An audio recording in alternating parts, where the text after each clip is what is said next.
ignore that. Ignore that. Hi, welcome to tonight's stream. I ended up kind of kicking myself into gear early. I still have like chocolate in my mouth. Pardon me. It's been a fun day today. It's been a fun post-birthday session. First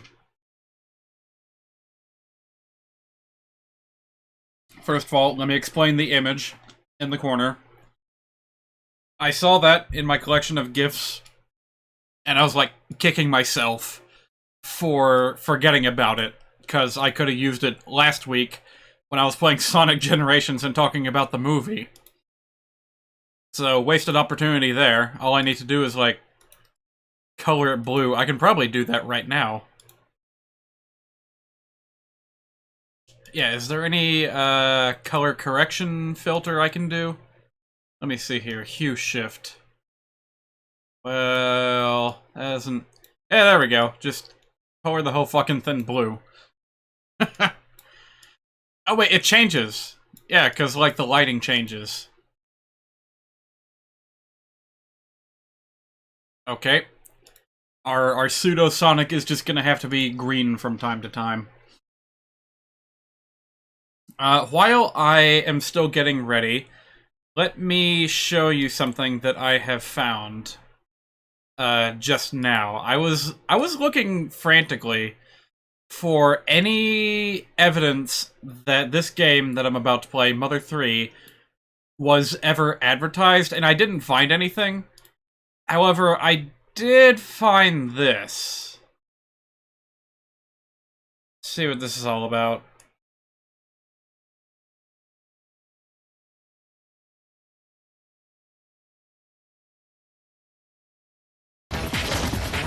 What is this music? Ow! Louder than I thought.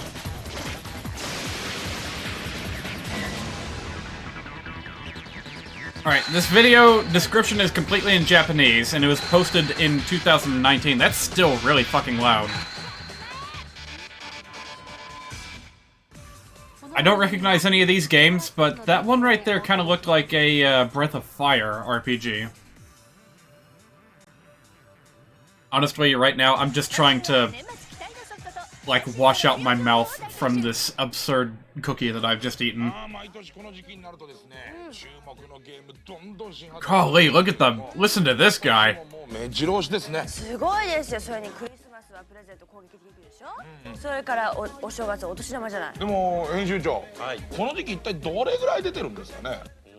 This doesn't sound like any Japanese person I've ever heard before.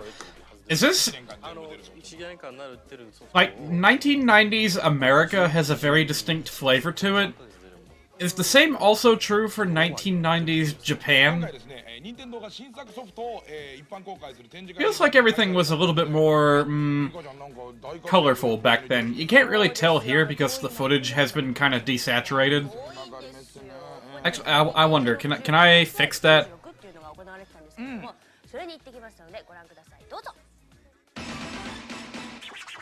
Alright, 1996 Nintendo 64 exhibit. Let's see what this is all about. Just gonna bump up the brightness a hell of a lot. Gonna lose my bitrate here for a second. Oh yeah, what frame rate are we streaming at right now? 60? Good.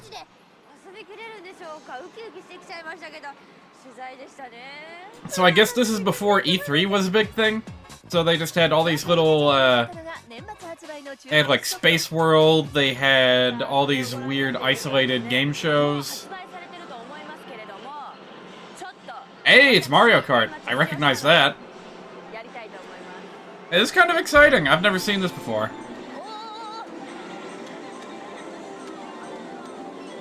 So why am I bringing this video up? You might not know, but this game I'm going to play, Mother 3, had its origins all the way back in motherfucking 1996 as a production title, like a work in progress for the Nintendo 64 disk drive. And I am hopeful that we'll get to see something here related to it. Oh, is that baseball? Oh, it's literally just baseball. I was hoping this would be like a scrapped Mario baseball game. It almost looks like it could be one of those, Mii baseball games.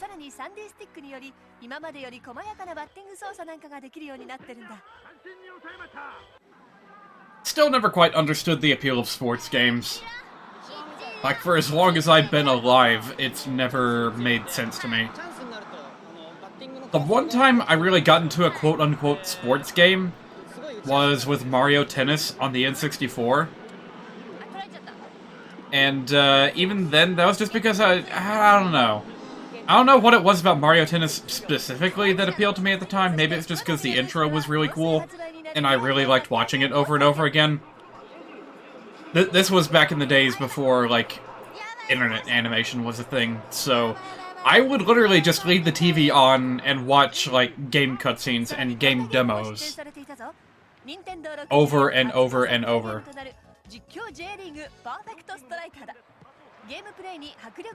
Anyway, yeah, Mario Tennis, something about it fascinated me, and I thought, yeah, tennis, kinda cool, and I used it as, like, a bridge into actually playing tennis, and was very disappointed by how, like, boring tennis was. I was like, where's all the weird courts? Where's all the gimmicks? Where's the special moves? Why is it so hard to get the ball where I want it to go? Or even to get the ball on the other side of the fucking net. When you're a kid, it's kind of hard. Especially if you're like an overweight kid. I was a real chunker back in like middle school. Foot tennis. Yeah, we're opening with kind of a weird thing here. Let's skip past the talking heads, because obviously they're not going to show any gameplay footage. There is supposedly some previously unseen not Mother 3, but Earthbound 64 footage somewhere in this video. Hey, Star Fox. Multiple shooter game! This is a good game. If you've never played Star Fox 64 before, give it a try, or even play, like, the 3DS version. It's pretty good. Ooh, that guy's texture was completely unfinished. Did you guys see that?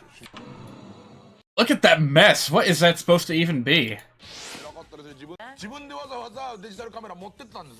Alright, let's move on. So, apparently they're just showing one game at a time. Ooh! She's excited. Look at that old-ass camcorder. Oh, is that supposed to say Mother 3? Yeah, that's it. There's not a lot that you can make out from here, and there's Beta Zelda 64 with some cool-looking skeletons, I have to say. I wouldn't mind having a round with those skeletons. Now, do I mean a round of combat or a round of booze? You decide! Super Famicom? What? They're still making Super Famicom games? In 1996? Well, actually, I don't know, maybe they're about to talk about Donkey Kong Country 3. And I could've sworn... Really? Bass Pro Fishing? Why would you go all the way to an event like this just to play a fucking fishing game? For a console that's about to become obsolete, no less. It's not obsolete. I think a lot of people probably cherish their Super Nintendos even after the Nintendo 64 became its own thing, because there were a lot of game franchise, like, not just franchises, but whole genres that went neglected during the transition to 3D.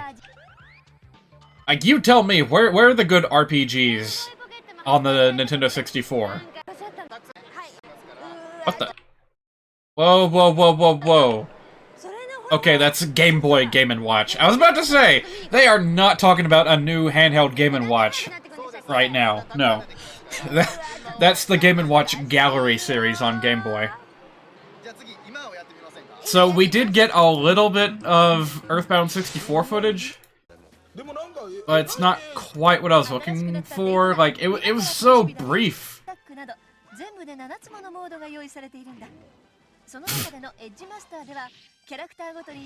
Fighters Mega Mix. No idea what that is. Looks like just about every other fighting game from that era. Wild Arms. This sounds familiar. I feel like I've heard people say that this is a pretty good RPG series. Kind of reminds me of Xenogears a little bit. Gonna keep skipping through. That almost looks like F-Zero, but we gotta keep on moving. What in the world is this? It's like 50% RPG and 50% like Wolfenstein. Oh, there's an idea for a game. Yeah, this is that Breath of Fire looking game that I mentioned. That's the exact same footage. So if that's all they have, then, you know, whatever. Hey, apparently this was later in development with Mario Kart 64, after they decided to, you know, get rid of the Magic Koopa racer, who never came back ever. Yeah, I think those precious few seconds of Mother 3 are all we're gonna get. This might be, like, pop music from Japan, so I probably shouldn't actually play it. A lot of people really like Wild Arms. Yes, it's one of the 20 games on the PS Classic. Ah, cool. I should probably check it out someday. I am very much in an RPG mood, and of course, what we are here for today is Nan Azazen Maza 3. Yes. Let me just go ahead and actually start the thing. That sounds like it might be loud. Hang on a minute. Pause. Let me take care of this now. Where are my audio settings? Let's see. Audio, video, volume. Yeah, let's just drop that down. Oh, hey, interesting. So I'm using a completely new emulator for this stream. It's called MGBA. I've used it once before for something very specific, but generally I've chosen VBA, Visual Boy Advance. Not for any particular reason, that's just, you know, what I started with, so that's what I stuck with. And it has served me well over the years, but MGBA I'm trying out for the sake of seeing if a certain game mechanic unique to Mother 3, this is a fan translation, by the way, is easier to control with a different emulator, because there were desynchronization issues with Visual Boy Advance. We'll cross that bridge when we get to it. Now, maybe I should begin by saying this game never released in America. This has been a Japan-exclusive game all these years, despite how popular it is in the West. Alright?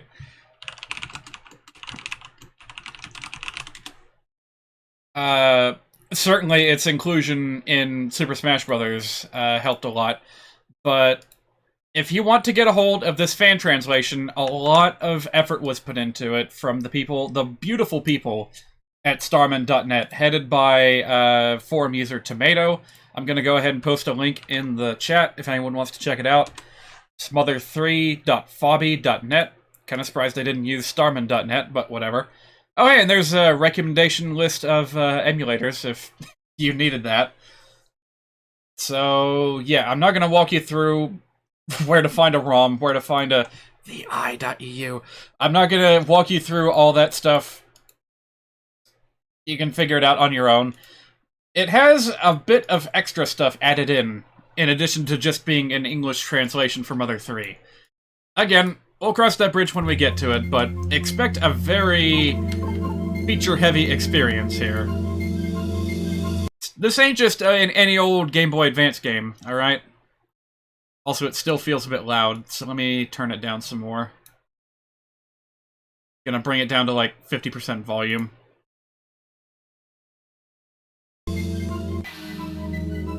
That still feels loud. It's like my my changes are not taking effect. Can I change this on the fly? Okay, I can, but it's not doing anything. Okay, well that explains it. It's, like... Hang on a minute, let me just reset it and see if that changes anything.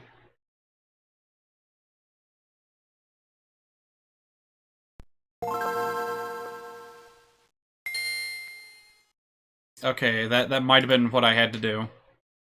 So again, it's operating at 50% volume, let me know if that's okay. Despite being on the Game Boy Advance, which is notoriously, like, poor as far as sound quality goes, it has a rather robust soundtrack, and I think you're gonna enjoy it. Alright, let's begin by naming our hero. The younger twin brother, a gentle boy. Of course, I'm just gonna go with the D.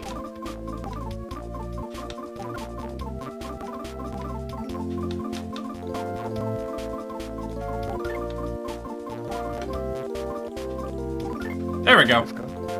That's totally what I typed in. And then there's the older twin brother, an energetic boy. Gonna be keeping a very careful ear out for the audio here, because Game Boy Advance games tend to have a bit of crackle to them if they're emulated poorly. We're gonna do our best at 60 FPS and with an enhanced visual output. Like, MGBA also has options for upscaling, supposedly advanced upscaling. We may notice something interesting with any sprites that get, like, resized.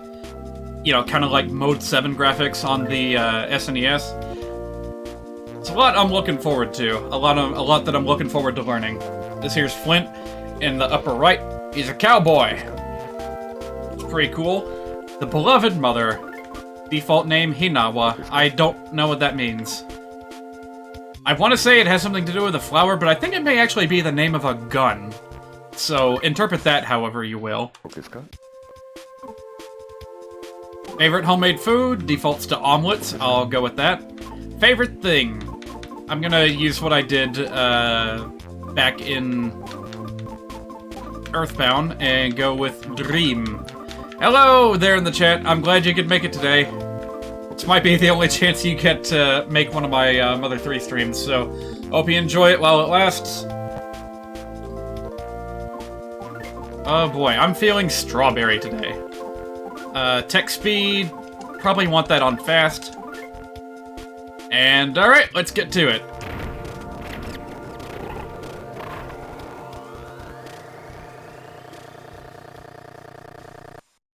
Now, that may sound like a bug, but that has happened in every single instance, every single time I played this game. It just sounds like that. So, unless I ever get the chance to play this on an actual Game Boy Advance, I'm just gonna assume that's how it's supposed to sound. Hinawa equals matchlock gun. Hey, well that makes sense, because Flint equals flintlock gun.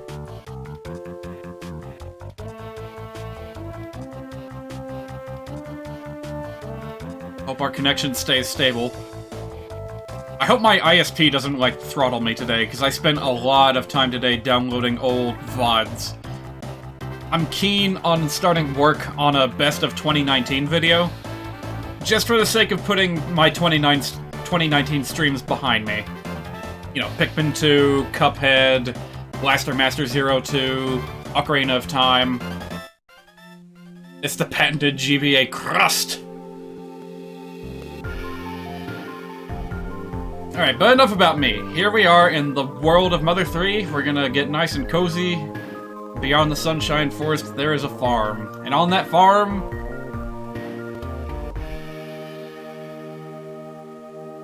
It's our grandpa! Alec. Don't get to pick his name. He's not special enough. And just like Earthbound, it starts with an... uh-oh, the door, but there's a knock at the door. Knock, knock, knock. Lucas, how long are you gonna sleep? Get up so we can play! Get up already! The Dragos brought their babies over. They're really cute! Hurry up! I used to have a cousin that was like this. Always eager to greet the day. Same bedhead as always. Little Babby Lucas. Yeah, those of you who have played Super Smash Bros. And never knew what the hell was with Lucas, well, here's your chance to get to know him. He's a nice kid with cute little pajamas. Cloud has been up for a while playing with the Dragos. I want to play too, but are you planning to play in your pajamas? Scoot upstairs and change your clothes. No. Then you can stay inside, in your pajamas, for the rest of your life. Alright, fine. Let's see, how do I do this? Do I just talk to the mirror? Do I talk to Mom? Mom, help me. I'm too young, I can't get dressed by myself.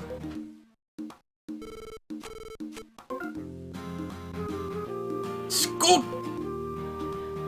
Scoot. Everyone's favorite Animal Crossing villager. Hey, is everyone excited for Animal Crossing coming out next month? I know I am. You're much manlier now. Go have fun.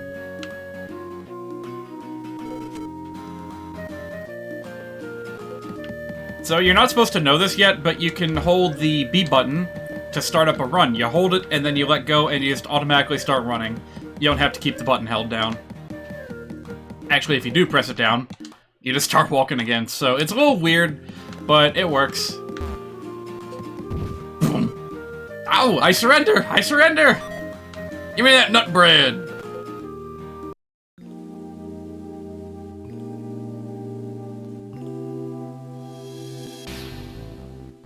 This game is just beautiful.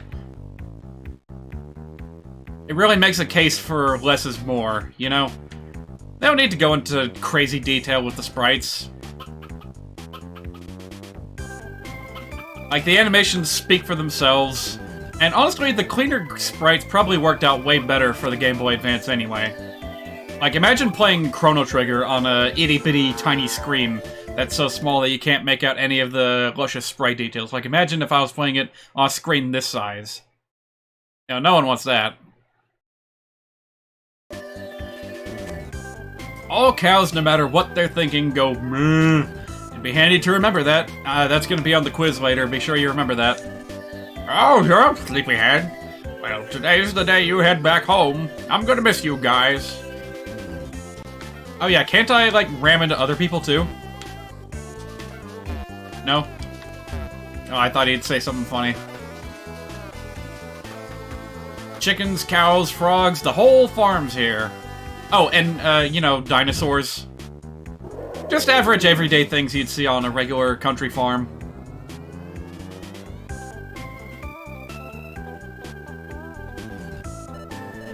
Whew! I'm beat! I've been play fighting with the Dragos all morning. You should play too, Lucas. No. Come on, just give it a try. The Dragos are waiting. Roz, Lucas still doesn't know how to ram into things yet. Lucas, try to imagine a thing called a B button, and then hold that B button for a second and let go. Doing this will let you dash, and by using this dash ability, you can ram into that Drago there. Claus, show him an example.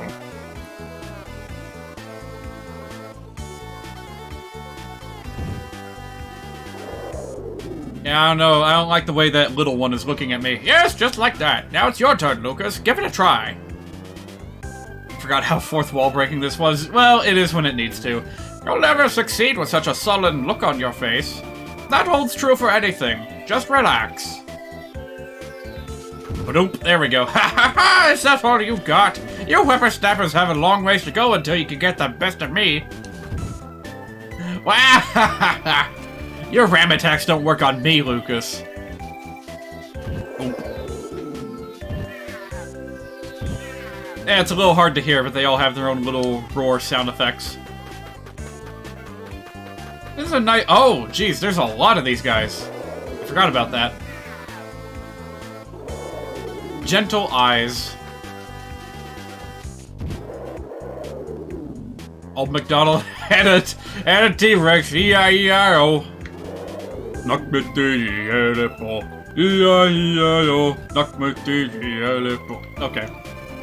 Harder you run into them, the more the Dragos like it. I don't know. Move it! Out of the way! Make way for the great mole cricket! Who's this punk? It's literally just a mole cricket. I can't just sit idly by when I hear someone's play fighting. I'm gonna wipe the floor with all of you. Gonna get in my way and you're in for a world of pain. Well, here's your training battle.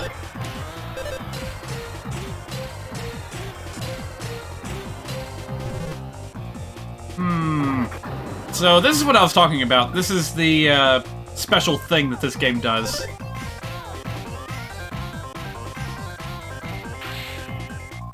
It feels alright. It feels a lot more in sync than Visual Boy Advance.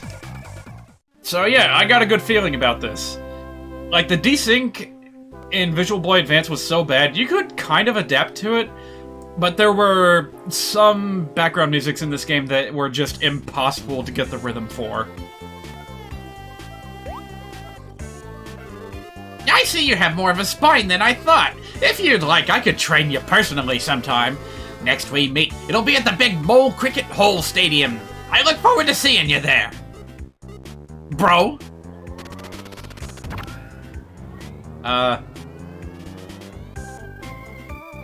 No, Mom, what'd you do?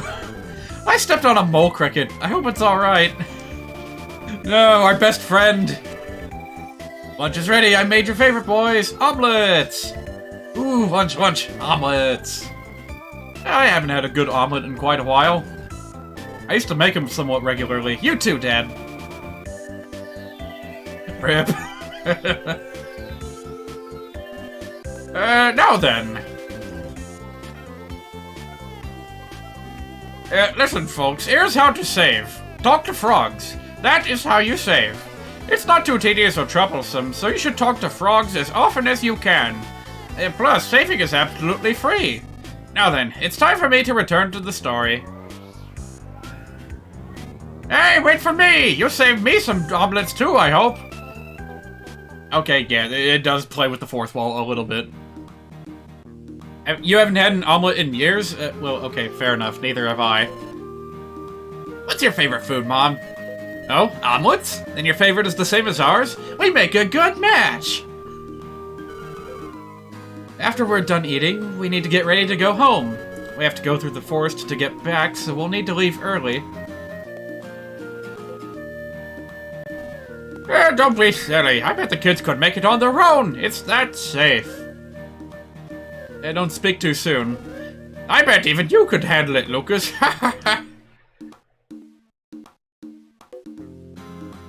Excellent life advice. Talk to frogs. Well, there's no harm in it, is there? Maybe someday you'll meet a relative of Kermit or something. Oh, but yeah, omelets. They're pretty good. They're pretty simple to just make yourself. You just whisk some eggs, spread it out on a pan, heat it like you would regular, like, scrambled eggs. I'm not reading any of this, because we'll be able to read it later. Yeah, just make a big ol'... It's like an egg plate. And then you just throw a whole bunch of whatever. Ham, cheese, mushrooms, onions, if you're a weirdo. We have a place near where I live that just sells, like, breakfast stuff and is only open until 12. And the one time I decided to go there, they took my omelet and loaded it up with more onions than I've ever eaten in an entire year. Just all inside that one omelet. I fucking hated it. But I was, like, really socially awkward back then when I went to eat there, so I just said nothing and left without, like, eating. I hate making them myself, too, because I'm so pernickety about eggs. Speaking of eggs, oh, that must be Eggman's mothership. Where's it going? Oh, yeah, I meant to bring up some particular music when I was doing the Robotnik tier list the other day. I guess maybe it's not too long, not too long, not too late. Remember this logo, for it shall be important. It's symbolic, you understand.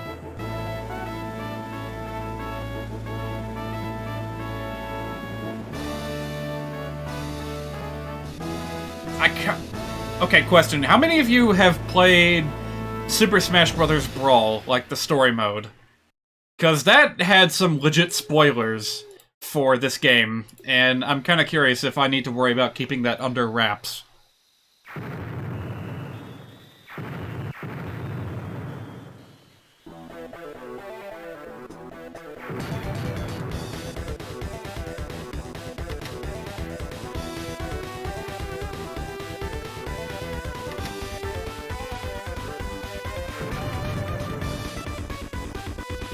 Jeez, this song is only used in this one scene, and it's really short, but I honestly would say it's one of my favorite tracks in the entire soundtrack.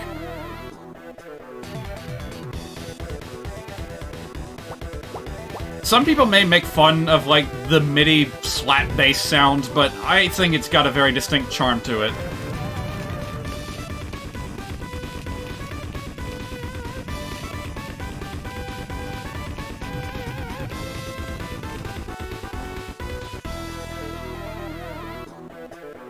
The MIDI slap bass is so iconic, though. Yeah, I love it. I love it.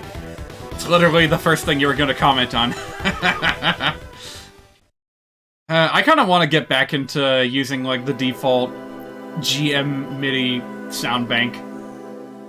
Like, if I ever finish my game project that I have mentioned off and on, I kind of want to do 2 soundtracks for it. One with just a basic set of MIDIs, and the other with, you know, fancy effects and whatnot, MP3s. Flint! Flint! Flint! It's a fire! Fire! Fire! Sunshine Forest is on fire in a huge fiery flamey fire!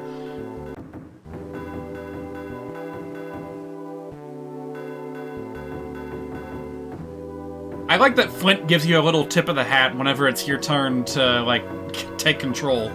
Like, hey buddy, ready to go? Prologue, haha, play with dinosaurs. Chapter 1, funeral, tonal shift. Oh, I didn't even read that. Yeah, that's, Night of the Funeral. I forgot about that. You gotta do something quick, Flint! It's the forest! Forest! Forest! Forest is on fire! Jeez! Who would lock their door to be a village as peaceful as ours? Flint! If I keep up, like, the rapid pace of this guy's voice, I'm gonna end up, like, spoonerizing my entire vocabulary. Ah! The doorknob! Why'd you have to come off at a time like this? Ah! Doorknob! I mean, Flint! This is no time to be dozing off! There's huge fire in the Sunshine Forest! And bad times like this call for reckless nice guys like you! Please come, Flint! Please! Reckless nice guy. Yeah, I think I'm down with that kind of character. I'll follow behind you! What? What's so wrong with that? I happen to like following behind people! Hey, doggo, you gonna come with us?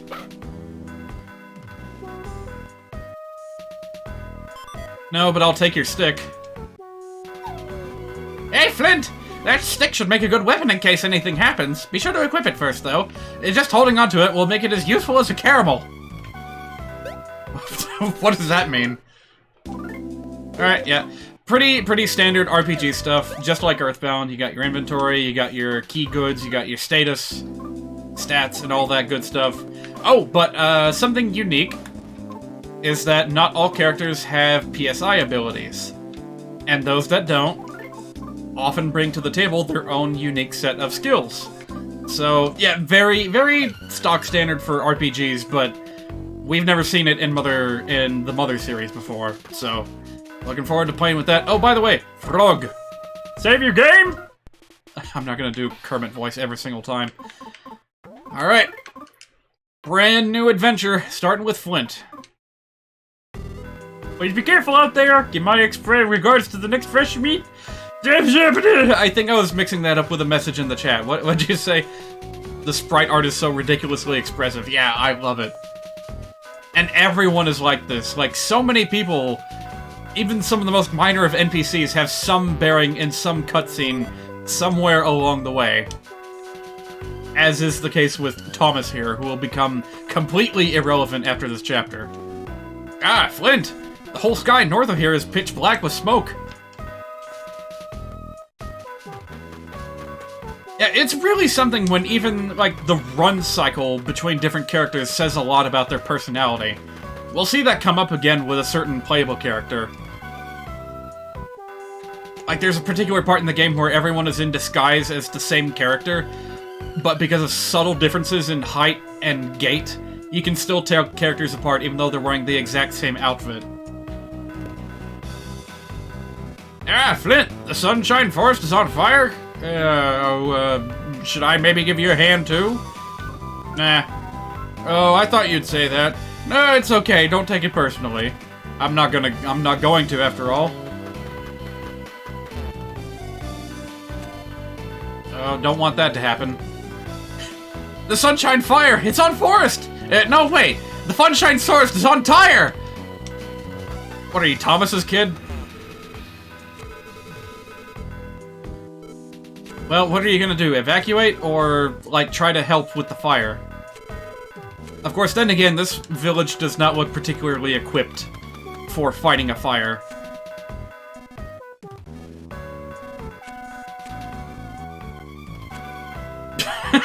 Even when you're coughing your lungs up, you still have advice for me. Thanks.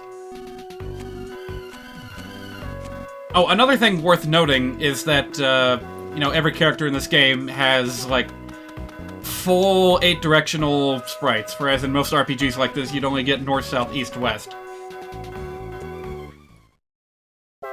Love to know what the original joke was in Japanese. I'm sure there's a lot that got lost in translation. But of course, Japanese version of the game should be relatively easy to track down. And I'm sure that Tomato, if you ever, like, get in touch with him from Starman.net, has a lot of stories about his, you know, localization efforts and trying to bring this game into English. I'm sorry that sounded so explanation-like. Hey, presents. I like presents. I like mushrooms. Sonic doesn't, though. I'm baffled at how many people just completely missed that joke from the Sonic movie. You know, Sonic's like, my only other choice besides Earth is a planet full of mushrooms. Ugh, I hate mushrooms. And I was like the only person that in the crowd that immediately thought, oh, haha, Mario joke. The NPCs are getting self-aware. Nut bread. A lot of places we can go, but the fire isn't that way. It's no time to get sidetracked. Oh. Okay, fine. I'll stick to the beaten path.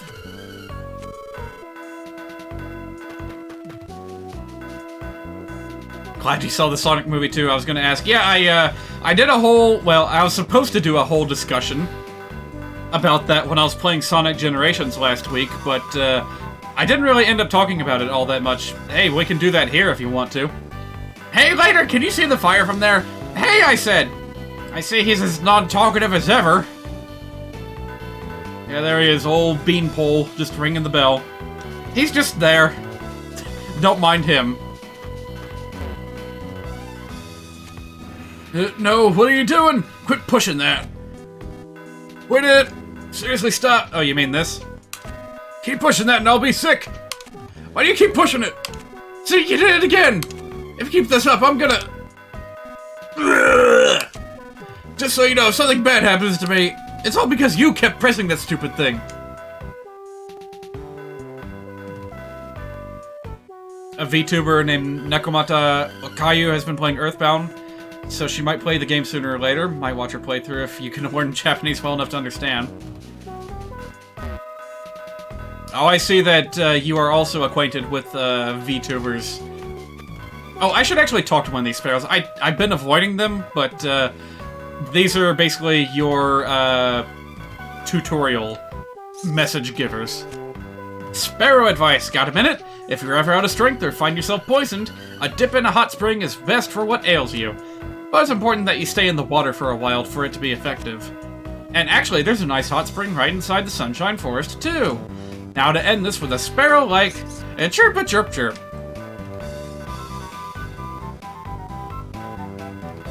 Need to find more small VTubers since you're a little distressed as to how Kizuna Ai is going lately. Oh, that's right! Kizuna Ai was like the original, in a sense, like the example for VTubers. Any responsible person heading into the forest would stop by first in the sanctuary to say a little something to the forest gods. At least that's my opinion anyway. Is it so wrong of me to think that way? Pray.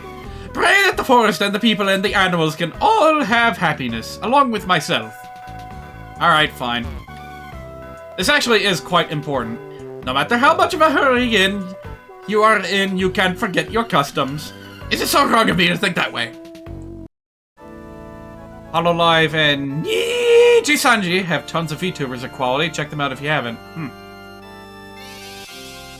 Ai's voice actress is being swapped around, and it feels like the original girl is tired of the project. Oh, huh. I didn't know about that. Please answer with a calm mind.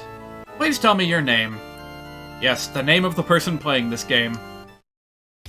Alright, just gonna make a quick save state here in case I screw this up. Oh yeah, this is a cool little feature for MGBA, the ability to have like an overlay of save states. So I assume if you load the save, yeah, you just get a little screenshot. Isn't that cool? Alright, so here goes.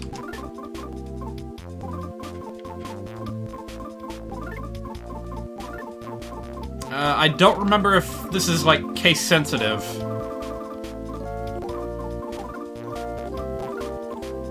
Hang on a minute. Actually, let me make absolutely sure of this before I proceed.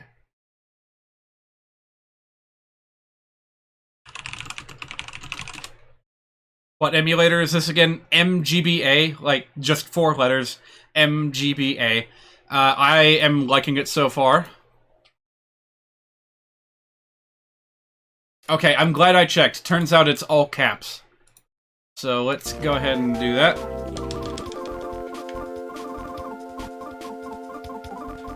I imagine that a lot of modern emulators, like those that would come with RetroArch, I imagine they would have similar features. Hardomodo? You better believe it's Hardomodo. Understood. Hard mode. Your name is Hard Mode, correct?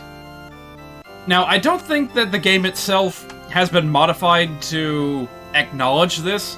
This was just a little bonus something that the translation team added in. And they, like, tease it if you complete the game with a certain condition. I forget what it is.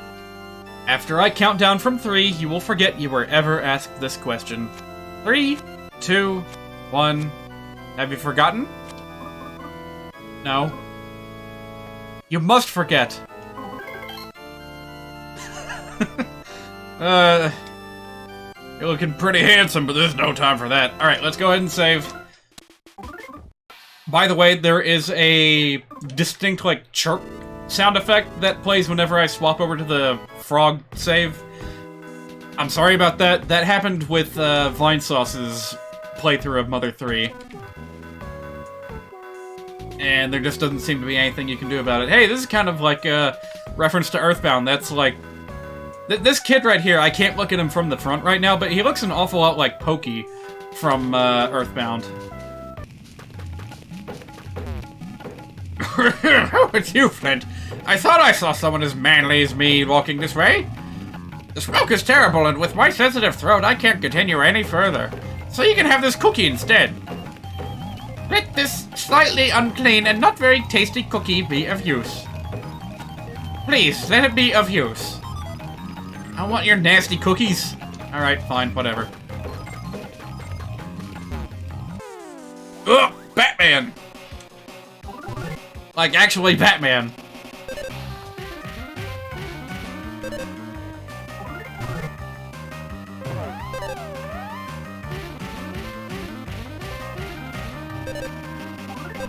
It's a little bit tricky pulling off these sound combos. But you're not even supposed to, like, know how to do this yet. You're supposed to just do it like Earthbound, like... You know, take a hit, give a hit, and that's all there is to it. But the sound combo is a very nice way to mix things up. Thought you were just joking and then the music started. Watch out for snakes! What? Who said that?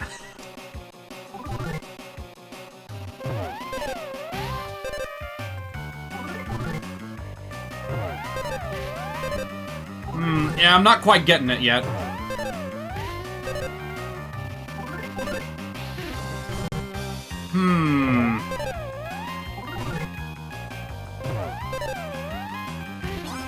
Oh, jeez, I've taken a lot of damage for just 2 bats. Alright, the hard mode experience begins now, apparently. Where could Isaac be? I don't know who's Isaac. Who are you? What's this bracelet I just got? Well, don't forget to equip it. We're gonna need all the help we can get. Yep.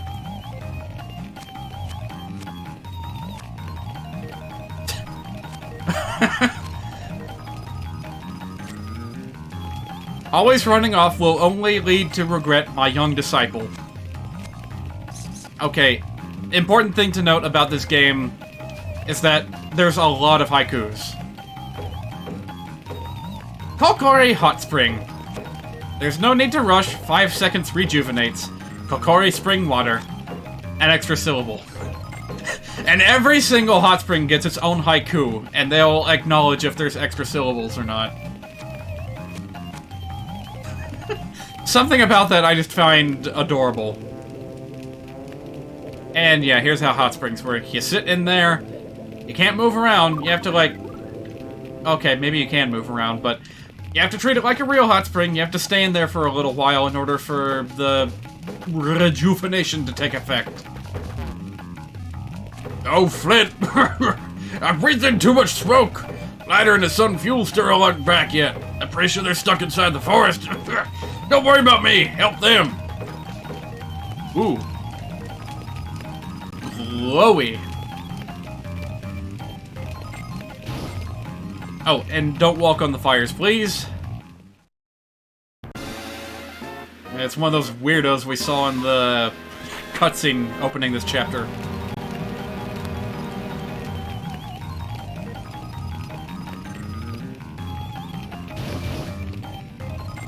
Apparently he's got the durability of the Pyro from Team Fortress 2. We can't get any closer, but he can just stomp on through. Alright, let me see if I can get the drop on this guy. Nope. It's a yam monster! Sure, why not?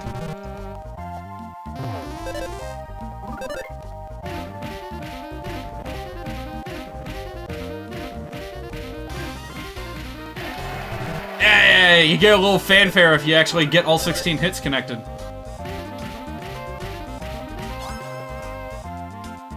And of course, a really cool thing about this whole system is that each character has like a different instrument as their attack sound effect, and they they mix in with the music in unique ways. All right, let me try hitting this guy while his eyeball is staring at me. Hello? There it is. Yeah, there we go.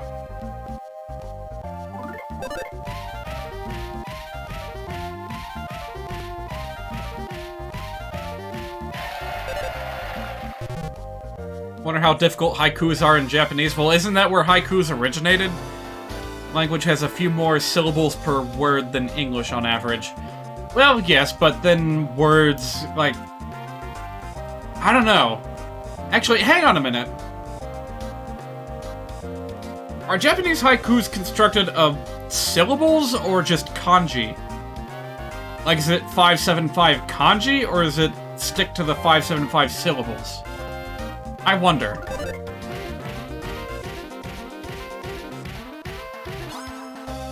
Are English haikus like a bastardization of how it works in Japan? I never thought about this before. I always kind of just took for granted that haikus work in the syllabic sense. That's totally a word.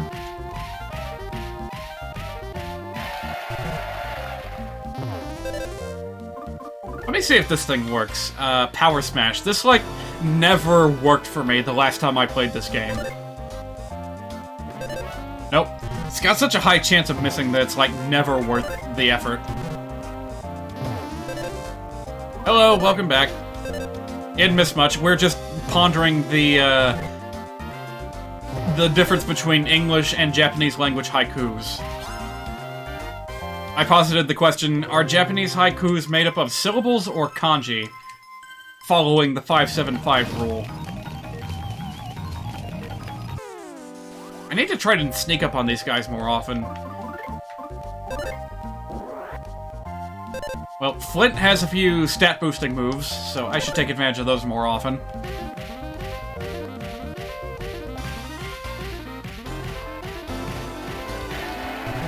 It is syllables? Okay, I was starting to, like, question my beliefs of the world, and turns out I was the only one making myself doubt myself. That sounded weird, but whatever. Alright, we should be careful. Alright, that weird old man gave us a cookie. We should probably actually use it. I wonder if anyone here is even remotely capable of typing words in Japanese. I wonder if you could, like, post one in the chat right now. I'm curious what it would look like. Like, if you were to just type it into a chat room, would you have to divide it with, slashes? Seeing as how you can't use line breaks? Lighter! Hey, Lighter! You alright?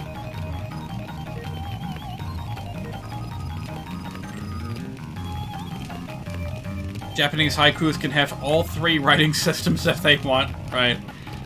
Flint! Oh, and Thomas! Damn it! I try to beat these things up, but more just keep coming.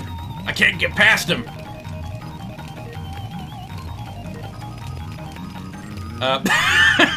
Well, okay, that works. An attempt was made. Yeah, I feel like in that context, using something like a slash or even like, I don't know, colons would help make it a little bit more readable. What is that thing? A bug? Hang on a minute, taking off my little jacket thing here. It's getting a little bit warm in here, and not just because of the fire. It seems like they just write the whole thing in one go. Jeez, how do they read things like that? How can you even tell that that's a haiku and not just a sentence? My goodness. Oh no! They're just going around the forest lighting fires. But never mind all that. Fuel's still at home. What? Fuel's still in your shack? Flint, you go help Fuel. I'll look after Lighter. Oh hey, and I can take your lumber, right? Flint, if you're gonna use that lumber as a weapon, be sure to equip it first. And you'd better do it now, because, you have exactly 1 foot of space left to walk before you trigger a battle.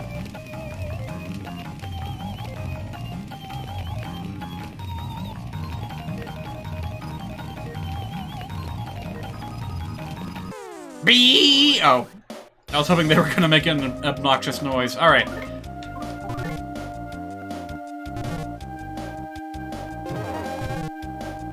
We got one more technique that I have not shown off yet. Gonna do a strengthen, and then I'm gonna show it off.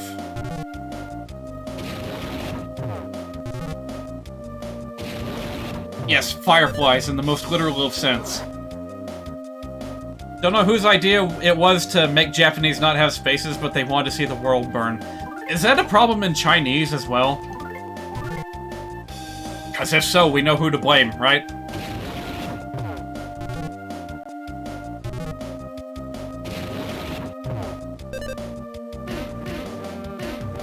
Alright, that's how you do a group attack with Flint. It's pretty helpful. In fact, it'd be really nice if one of the later party members had this ability, but nope, it's just Flint.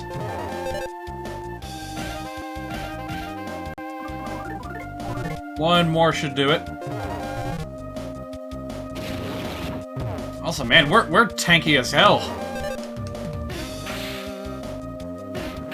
I kind of wish Flint was in the party for the whole game. And in fact, I think that at one point, that was the plan. Because, like, there's data in this game somewhere, I forget, you can read more on the cutting room floor if you want, but there's data somewhere along the line that implies that Flint was going to be available way late in the game. I really recommend you save now! Listen to the frog. He knows what he speaks of. I mean, he's pretty darn smart. He found a barrel full of water to hop in. This frog knows how to stay safe. Help!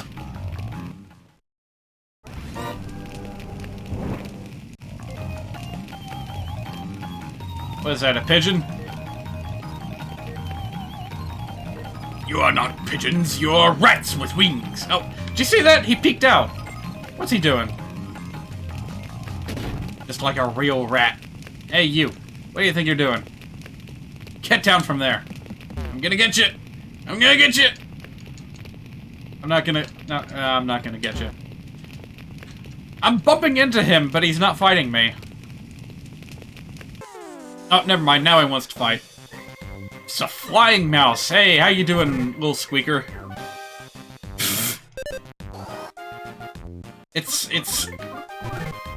It's horrible. It's got, like, bug wings. And no arms, and yet it's kind of cute. Alright, this one's a slower tempo, so I gotta pay attention.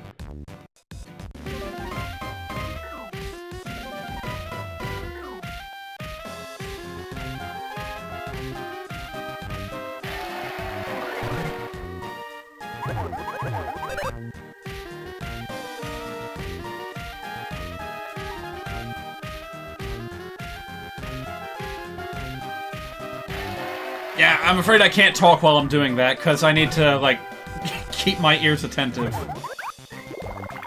I'm gonna need 2 of these breads.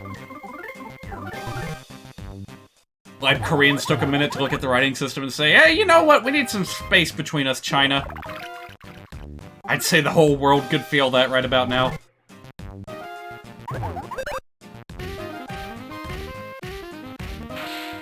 Alright, good. I'm glad that didn't drag on, because I don't have that much in the way of items. I'm not even sure how you could get more items at this early stage in the game. You just have to keep going back to that weirdo for his dirty-ass cookies. And that wouldn't help you much in this context, because they heal for so little. Oh boy, fire, fire, fire. Yeah, crash through here. He looks like a real, real champ, this Flint guy. A real go-getter. An American hero. Also, make sure you don't linger in here for too long, because the house actually will collapse on you.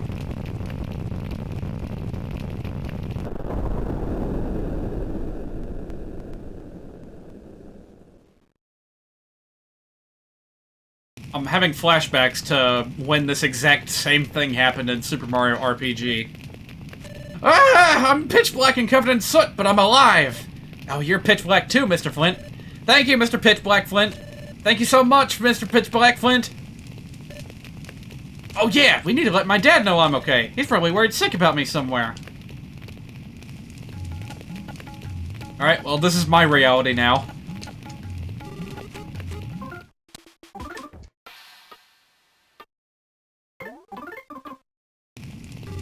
Alright, I'm a little bit concerned with the flashes of red I've been seeing. They haven't dropped too many frames, but this was a huge issue, my like, internet connection. Oh. Give me that. When I was playing Sonic Generations the other day. Like, the entire Sonic Generations stream was kind of a shit show. Like, the middle of it was fine. When I was actually playing the game, it was fine. But, like, it started off awful.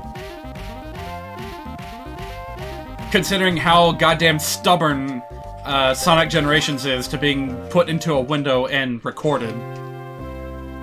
Took me at least half an hour to get that messed out, sorted out.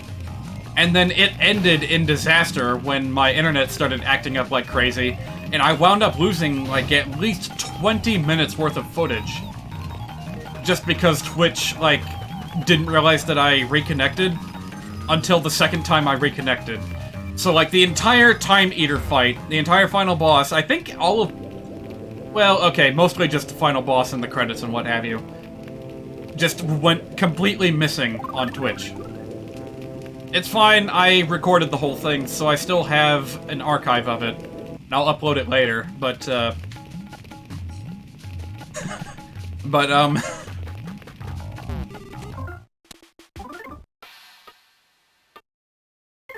kind of wish the save screen updated with these pictures. But yeah, and then like a whole chunk of my like Robotnik tier list got taken out as well. That stream could have gone a whole lot better.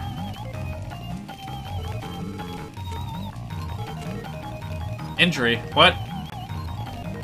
Yes, this injury. Abby here was attacked by some bizarre flying mouse with bug wings. It just went chomp and bit her on the head. That makes sense? If it didn't, I can explain it to you again. It made sense to me. That was a very easy to understand explanation.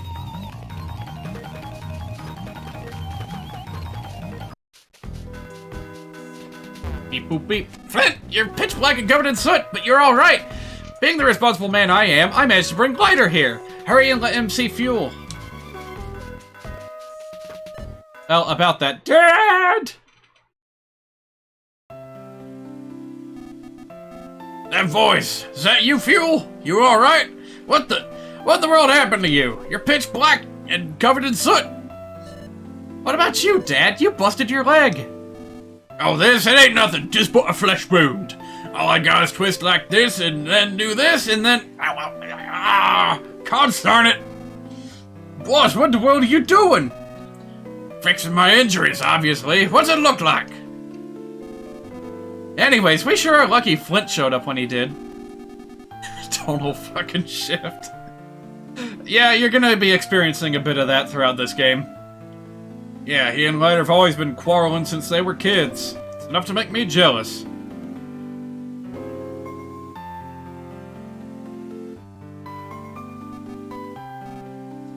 Thanks, Flint.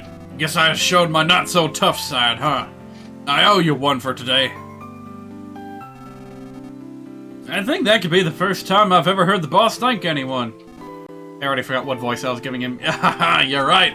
The only thing that could make this any stranger if it suddenly started pouring rain. Well, why is that strange? By the way, it's raining. Boy, wouldn't it be something if it started to rain here in real life too? Okay, no, that's gonna happen tomorrow. I think I'm gonna have rain all day tomorrow. As I go through another cycle of Tennessee winter, of it being like freezing ass cold on the weekend, and then in the middle of the week, rain comes around and brings things up to like 50, 60 degrees, and then it drops back down to freezing by the end of the week again. Let's just hope this rain puts out the fire. We need to tend to Lighter. Let's head back to the village now.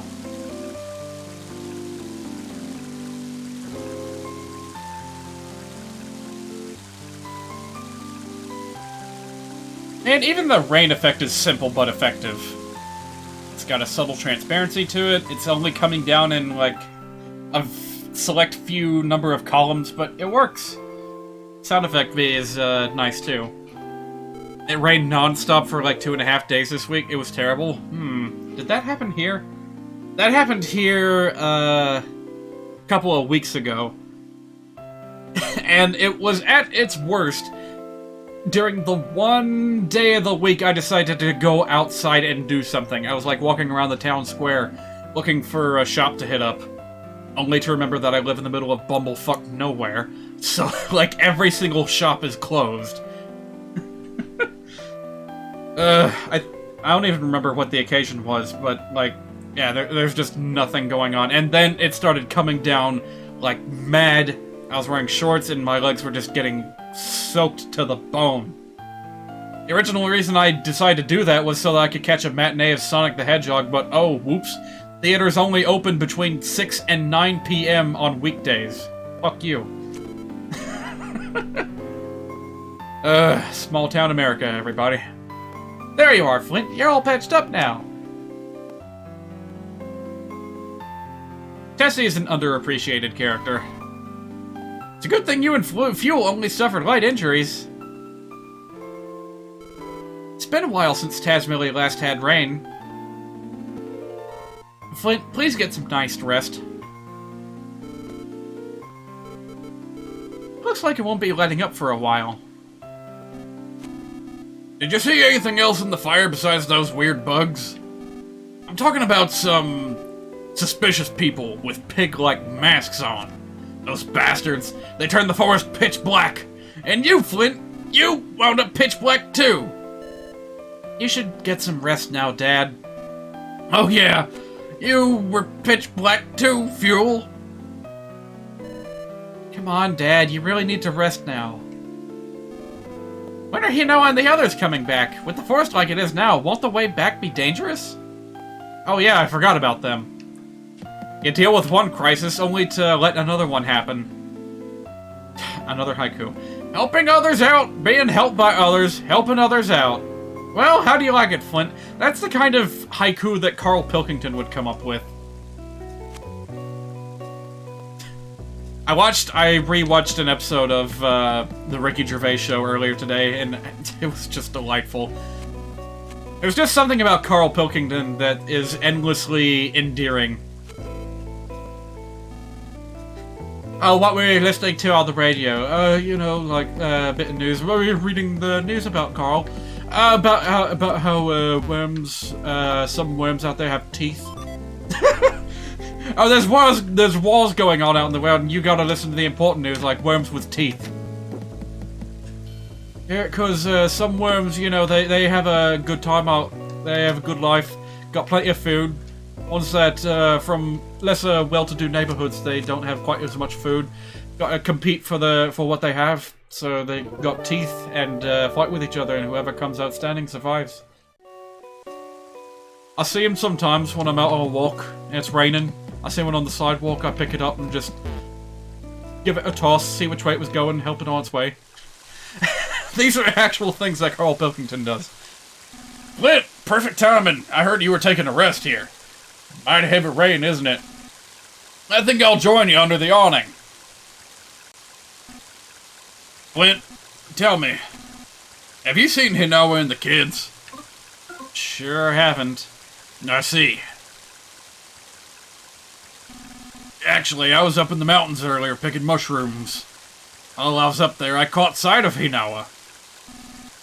Then, while I was taking a break by the river, I heard loud roars far off in the distance. Sounded like it might have been a Drago that was roaring. After that, I heard what I think might have been screams.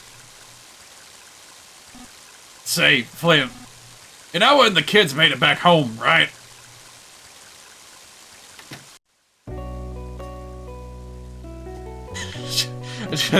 Just ignore the problem and have a few drinks. It'll help me figure this all out.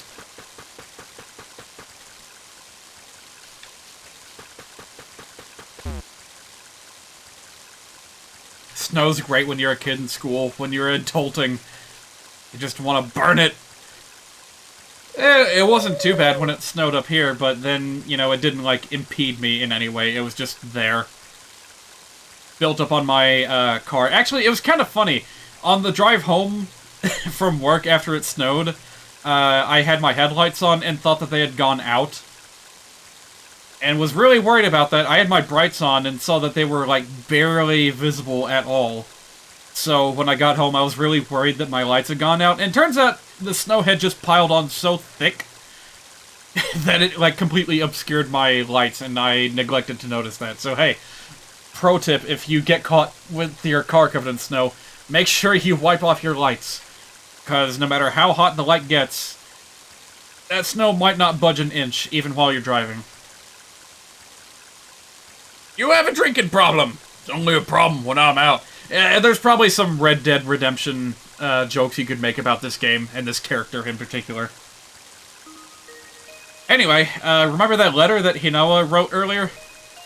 It was carried over here by a cute little pigeon. Or dove, or whatever that thing is. It kind of looks like it's, like, nesting inside our hat right now. It's just poking its head out. Dear Flint, just like you said they would, the children have been running around the mountains and fields tirelessly since the moment we arrived. Klaus is as daring and full of energy as ever, while Lucas is still a bit coddled. but neither one seems tired of playing at all. My father seems sad to say goodbye to his grandchildren after seeing them for the first time in so long, but we should be home by this evening. I'd forgotten how nice and refreshing the mountain air is. You're always covered in the smell of sheep back in Tasmilly Village, so I really wish you could have been here to take in this air. Next time we visit, let's ask one of our neighbors to tend to the sheep, so we can all come up here as a family. Klaus, Lucas, and I are always thinking about you.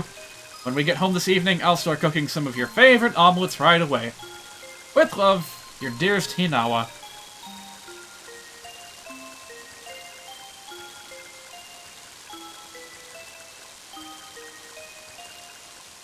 She'll be fine. We've gone through 2 mother games so far, where the mother has kind of just been a background character that's never mentioned after you leave the house. It's always been the father that's been missing. Just a disembodied voice on the other end of a phone line. Will that be Flint's ultimate fate as well? Oh, they're still not back? With all this rain, they could catch cold. I'll go find them. They're probably taking shelter from the rain somewhere. It's getting late, so we should all go look for them. Let's get the other villagers to help, too. Here's something you don't see anymore. Okay, I'll go tell my dad. Whole community pitching out to help a neighbor in a pickle. Man, these days no one even knows their neighbors' names. No one even knows what their neighbors look like. They never operate under the same schedule. Please take me with you. I'm sure I'll be helpful. Woof! Why would you not take Boney with you?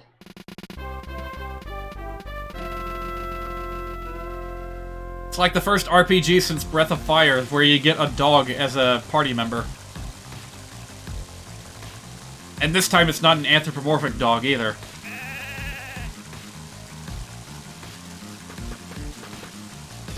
Frog.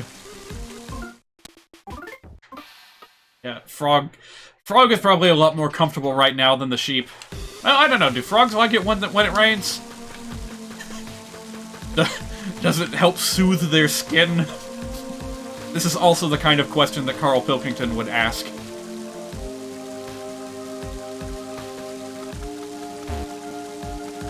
Whoa! Whoa! What are you doing? This guy's just buzzing all over the place. This is bad! Real bad! You know when the kids still aren't back! She did say they were coming back today. Where could they be? Rapide from Tales of Vesperia is also a party member dog, but that game came out in 2008, so this is earlier. Yes, I never mentioned that. This game has been in development since 1996, at least, but it didn't come out until 2006. On a completely different console from what it was being developed on.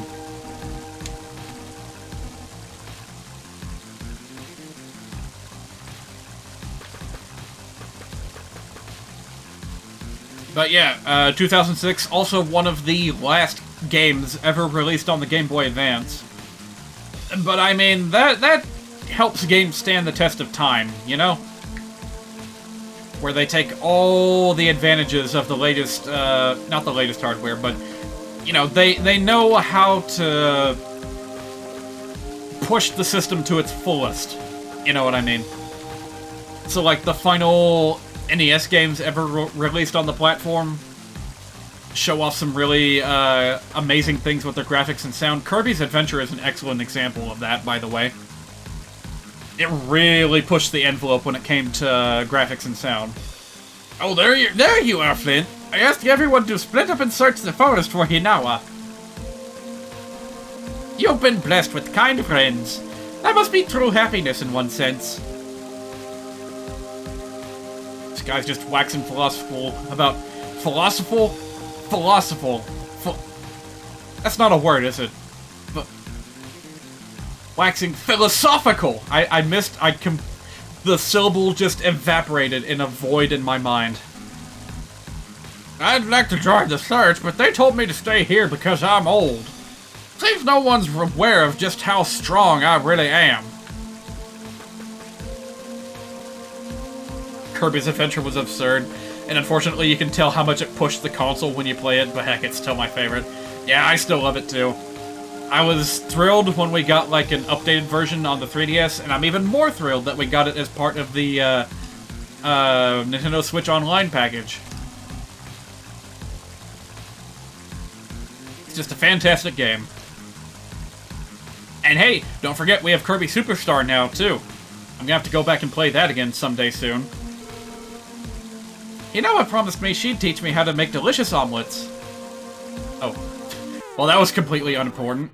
Hey, we got a new party member. That means we gotta, like, level him up, right?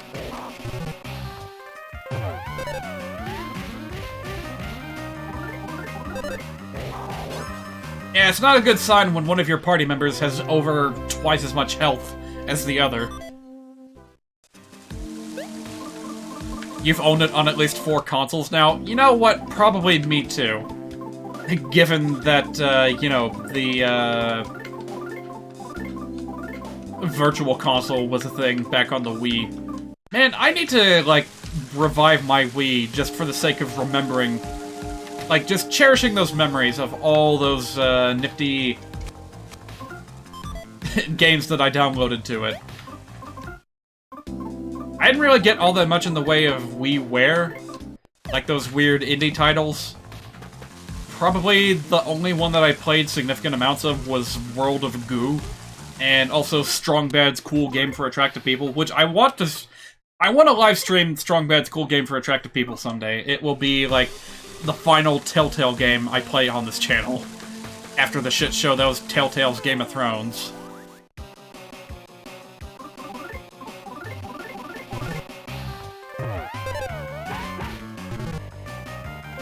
I'm just looking for an excuse to, like, boast about my knowledge of Homestar Runner.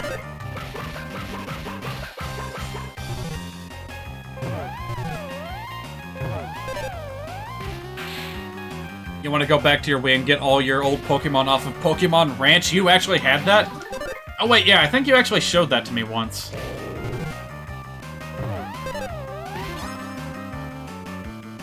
I don't remember the point of that. All I remember was the weird, like, cowboy aesthetic, and I wasn't really a fan of it, so I just passed on it.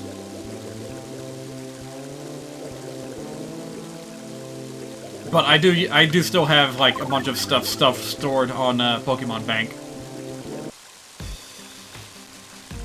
They're either in Pokemon... At this point, everything that I ever owned on Game Boy Advance or DS is currently sitting on either Pokemon Bank or Pokemon Smoon. I forgot which one I have.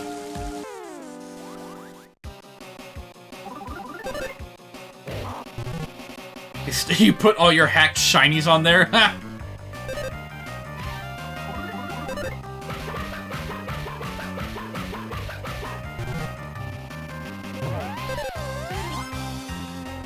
Oh man, that brings back a lot of memories. Pokemon, hacking, action replay. Does anyone still remember those weird, like, bootleg Pokemon that would show up on the action replay packaging? Good times. I still remember them. It was like a weird dinosaur Groudon and a very organic-looking whale Kyogre.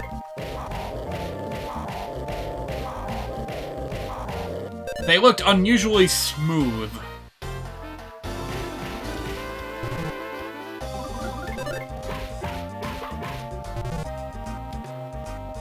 But despite my fond memories of the action replay, I don't remember actually using it all that much. You had it? You wish you'd kept that package? Yeah, it might have been good for a meme somewhere down the road.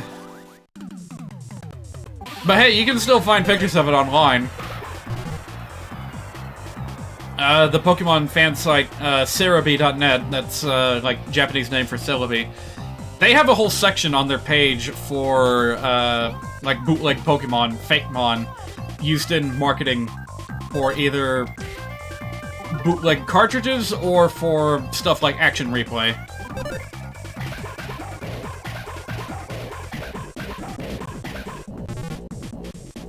This is a weird looking snake, by the way. Oh jeez, that was a mighty bitey. I caught myself about to say it, and then I stopped, and then I decided, you know what, I'm just gonna say it anyway. Remember the Beckett Pokemon Collector magazine? I was kinda hoping that you would bring that up.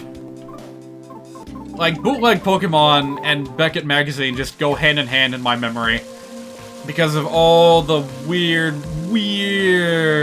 illustrations that we saw. Like, I don't even know how they made as many mistakes as they did with those Pokemon. If this was a Pokemon game, I would absolutely bring up an image of it right now. The house I was secretly living in burned down. What will you do, little mouse?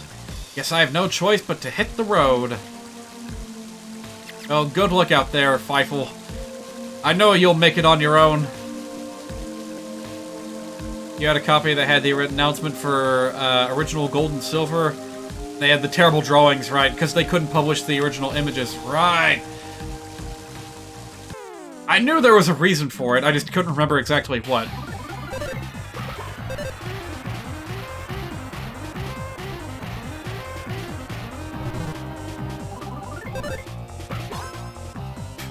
Woof woof.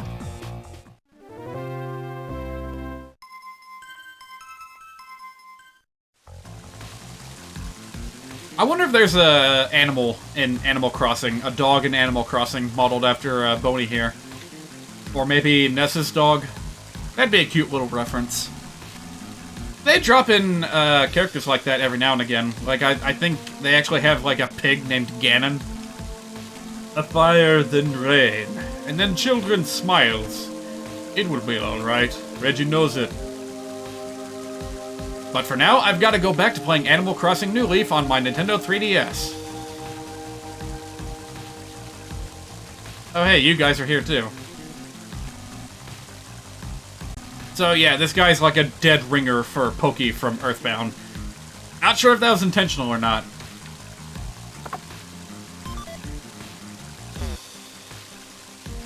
They had... Excuse me, they had Squid Sisters in Animal Crossing New Leaf Japanese? They were squirrels. Oh, that's amazing. I have to... If you happen to find a picture of that, send it to me on Discord sometime. I'd love to see that.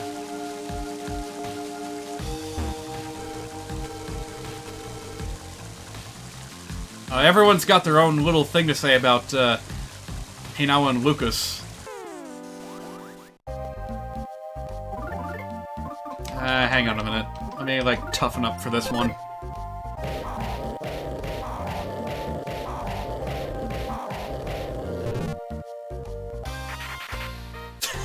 Scary face, and that happens to look very similar to the sprite that, like, Pokemon Ruby and Sapphire used for Scary Face.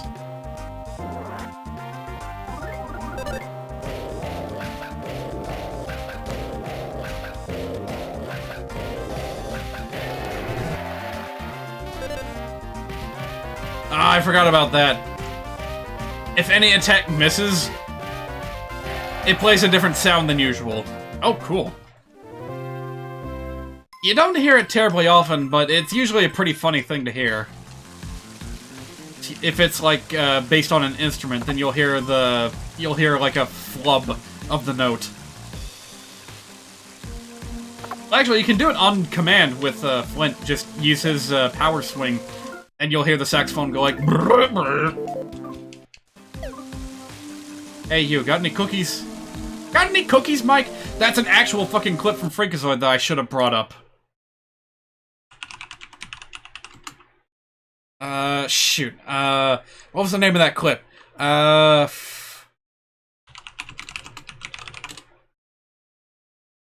Yes! Yes! I'm so glad I have this handy. Hang on a minute. Need to, like, make a duplicate of one of my, internet windows. There we go. It's freaking huge! It doesn't need to be that huge. That's all you need to know. I'm sure Hinawa and Lucas will come along soon to have some of these slightly unclean and not very tasty cookies of mine. It's one of my favorite clips from that show. Just a complete, like, non sequitur slam into what seems like a perfectly ordinary, like, moral story.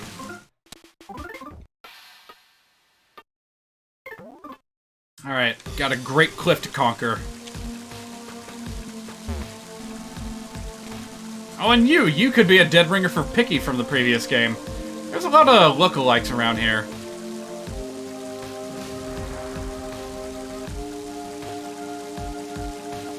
Yeah, that don't look good. I can't believe my eyes. Just look at this, Flint. These huge trees were snapped right in two.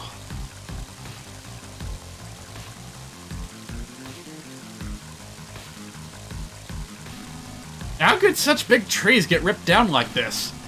There's one thing for sure. Whatever did this, it wasn't human. And no, it wasn't me. Why are you talking like we're... Never mind. I was gonna say that may have been a play on fart humor, but who knows. What do we do now? They have the path completely blocked. Actually, Hino and the kids might still be stuck out there because of all the knocked down trees blocking the way. Even if it's not the most direct path, we should look for another way around. It's probably best if we split up into a few groups.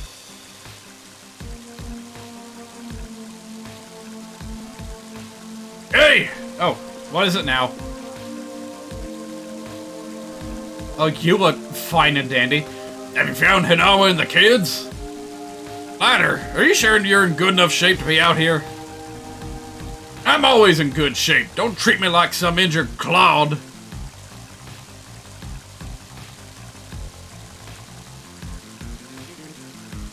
Ah, he actually puts the lumber down before he starts pushing.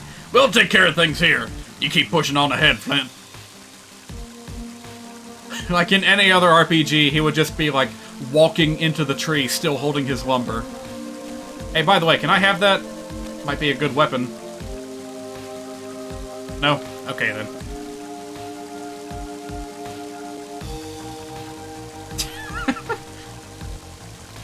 I wonder why that's the default check message in Earthbound. No problem here. Oftentimes there is a problem here. It's just how they decided to word it.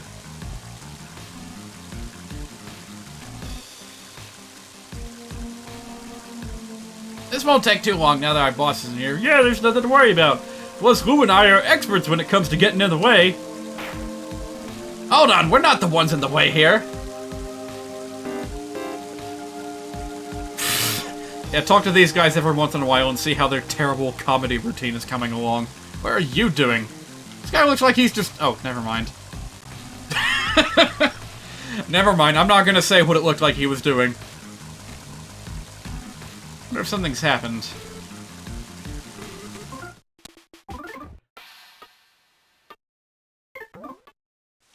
I don't know, but it feels like it's about time for a mini-boss or something. Things seem to be coming to a head. Getting real bad vibes here. Oh no, I mean that in the good way. What I mean to say is I'm getting good bad vibes, if that makes sense. No. It's just a guess, but I'd say a Drago climbed up from here.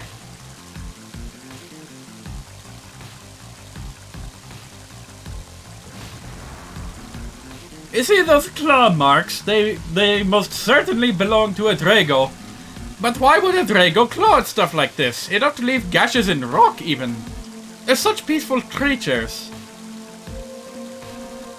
I get the feeling something very bad is happening to the forest, the people, the animals, and me. Oh, that's like a callback to what he was praying for. Except now, well, it's not really working out, is it? Good bad vibes.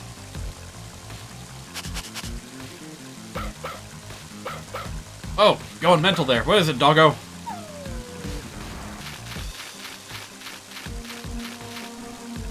What is it, Boney? You know it's a close-knit community when even your, like, distant neighbors know the names of your pets. I think Boney found something.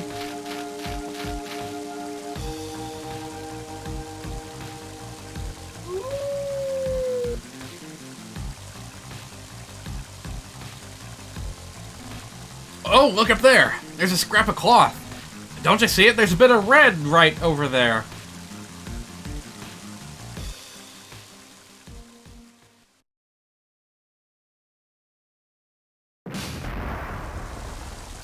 Inawa was so distressed, she climbed up into a tree and started eating cookies. A ton of cookies. What is it? Is there something going on top of this cliff? Old Man Wes, what are you doing here? Sorry to say, but there's nothing a rickety old man can do to help us out. I wouldn't be too sure about that. Oh, Flint, don't tell me you intend to climb this cliff. I know how you feel, but scaling this cliff face is just too dangerous.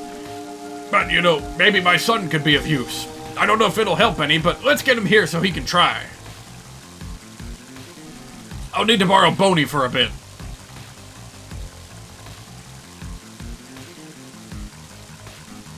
Boney, bring my son back here. My son's name is... a nice guy, but strange, with unexpected skills. Default name, Duster. He's asleep right now. His name's Duster. Got that? Here, have a sniff of this sock. Yeah, that's ripe. Don't forget this smell now.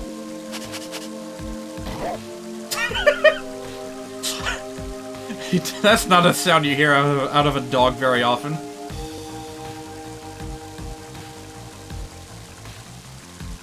I've tied a yellow ribbon to your collar.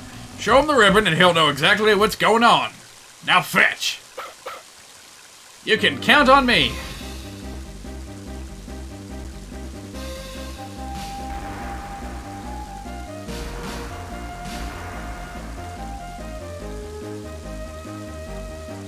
I would argue that this is one of the least necessary cutscenes in the entire game. But it just adds so much to, like, the flavor of the world. And besides that, it's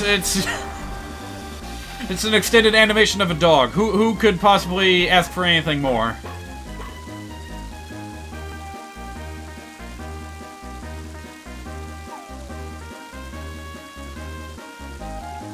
It's like, yeah, Wes could have just dragged his son up here to begin with, but this is a lot more interesting. And the music makes it feel a little bit more dramatic than perhaps it should be.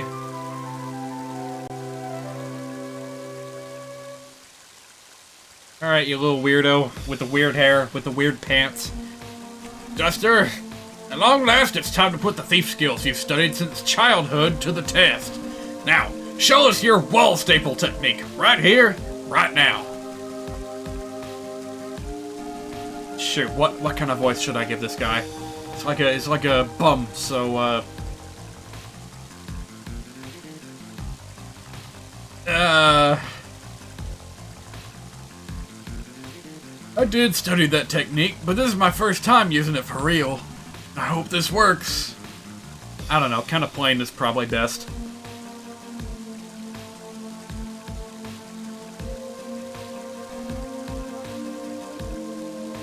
This area looks scalable here. Sorry, I'm feeling a little bit... I'm a little bit yawnish right now. I've been up since, like, what, 8 this morning? No, even earlier than that, now that I think about it. I was probably up before 7. I didn't mean to. Like, I wanted to sleep later, but I don't know, maybe a combination of, energy, excitement, and hunger woke me up. Alright, that should do it. Flint, be careful coming up.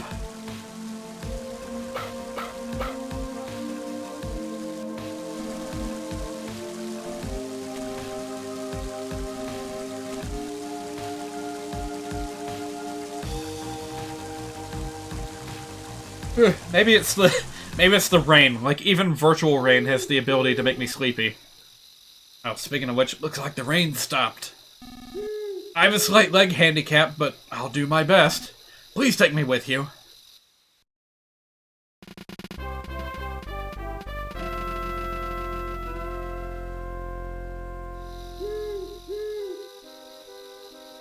It's the same color as Hinawa's dress. Well, that about cements it, doesn't it? they're very heavily hinting that you're gonna find a Drago and also Hinawa up on the top of this cliff. It's a very, very climactic moment. But first, let's fuck off into a cave and talk to some moles. It's just a goofy little mole having fun. He's gonna, like, throw a ball around while I play the slap bass unceremoniously.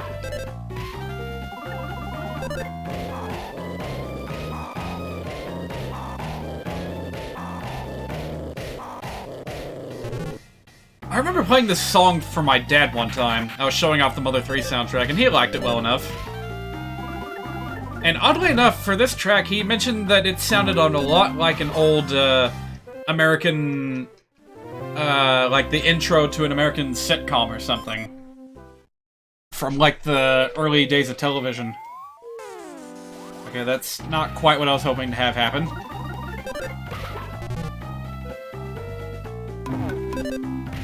Ah, quit picking on the dog.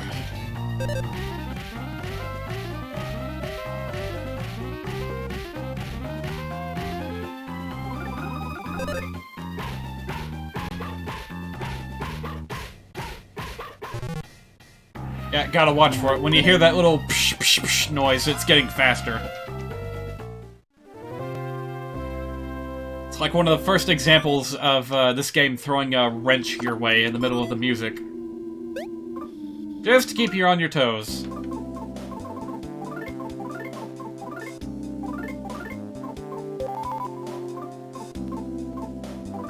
Let's see, peculiar cheese. Let's hold on to that. That can actually be pretty good from time to time.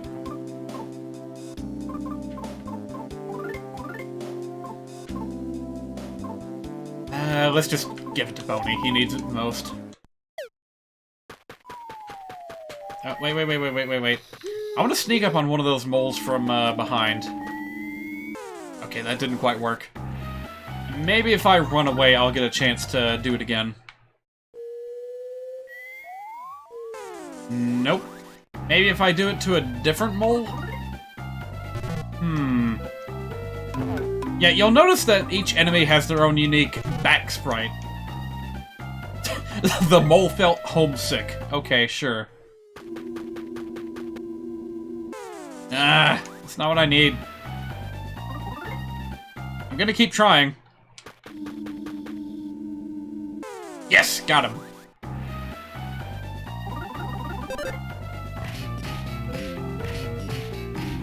Now, of course, most of these aren't really anything to look at.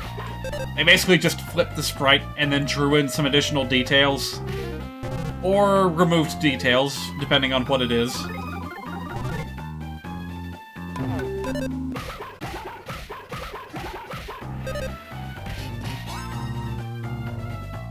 But yeah, it adds a lot of character to the game to be able to see these things from the backside. Alright, just... all that was just for a bit of bread, but we kinda need it.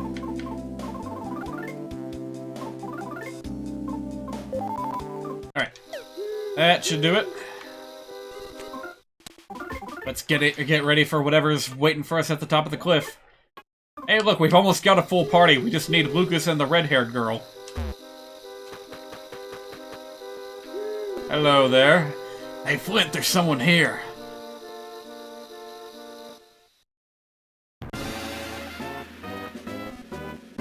What are those? I'm sorry, that is not a reference I should be making here. Are they human? What are they doing?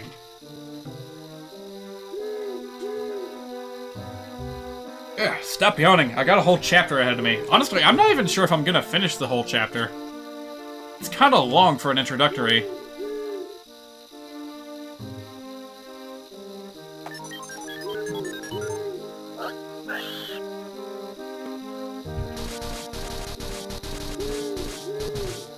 Oh boy, science. That always spells good news when combined with wildlife.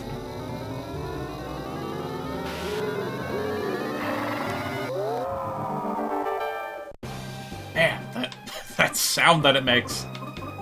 Alright, let's play it smart. Let's get ready to get tough. Also, the wall staples. Not just a novelty for traversing certain parts of the map, you can also use them in battle.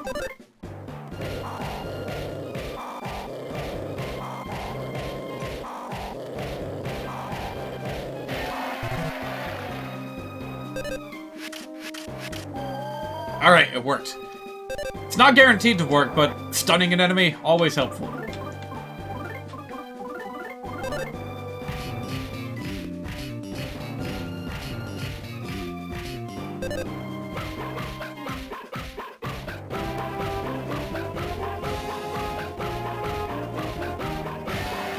It feels kind of weird to go silent for these rhythm things. Ooh! Ooh! That's some beautiful damage.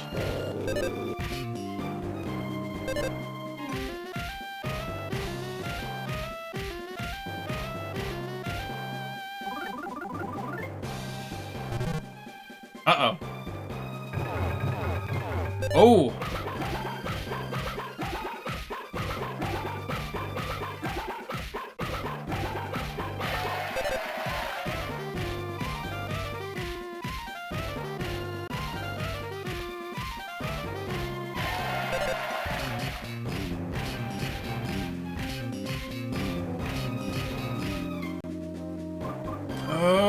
Okay, that's a bit of a problem there, isn't it? Let's try the wall staples again. Hope for the best. Alright, good. But yeah, just like sleep in Pokemon, it won't help you forever. It's insane how this is made so you can attack while your health is still going down. Yeah, it's like a core feature of Earthbound, and it was expanded upon in this game. Well, I say expanded. What's actually happening is that the, like, scrolling HP became slower.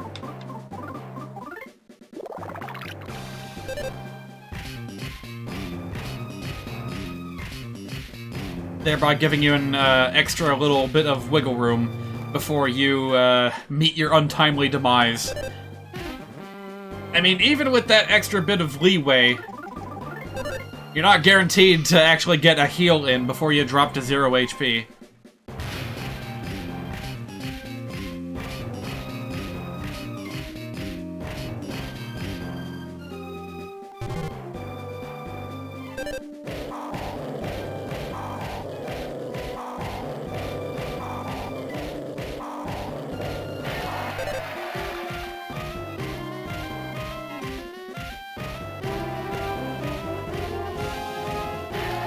Feeling good about these combos. Imagine that can get extremely tricky to manage later on. Yeah, especially when you're working with 4 party members. It gets really chaotic, and you're almost guaranteed at some point to end a boss battle with 1 party member dead, because you just couldn't get to him quick enough. But man, it's an intense feeling, and I felt it in spades with Earthbound. Oh, right. Generated a burst of steam. Let's just guard.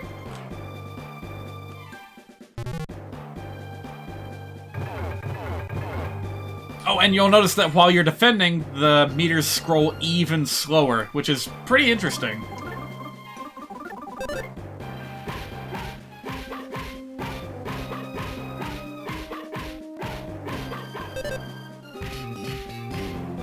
You could argue that the final battle of this game is like a test of your mastery of the scrolling HP meter, like the odometer effect.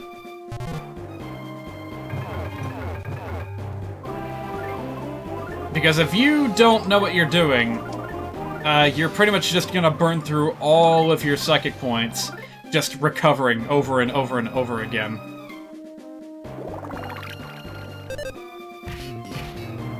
Oh, well, shouldn't have used the jerky, I guess. We win! Kinda feel bad about it, though. That's like the only caribou you ever see in the entire game. It was an endangered creature, and they just turned it into a cyborg, for reasons unknown.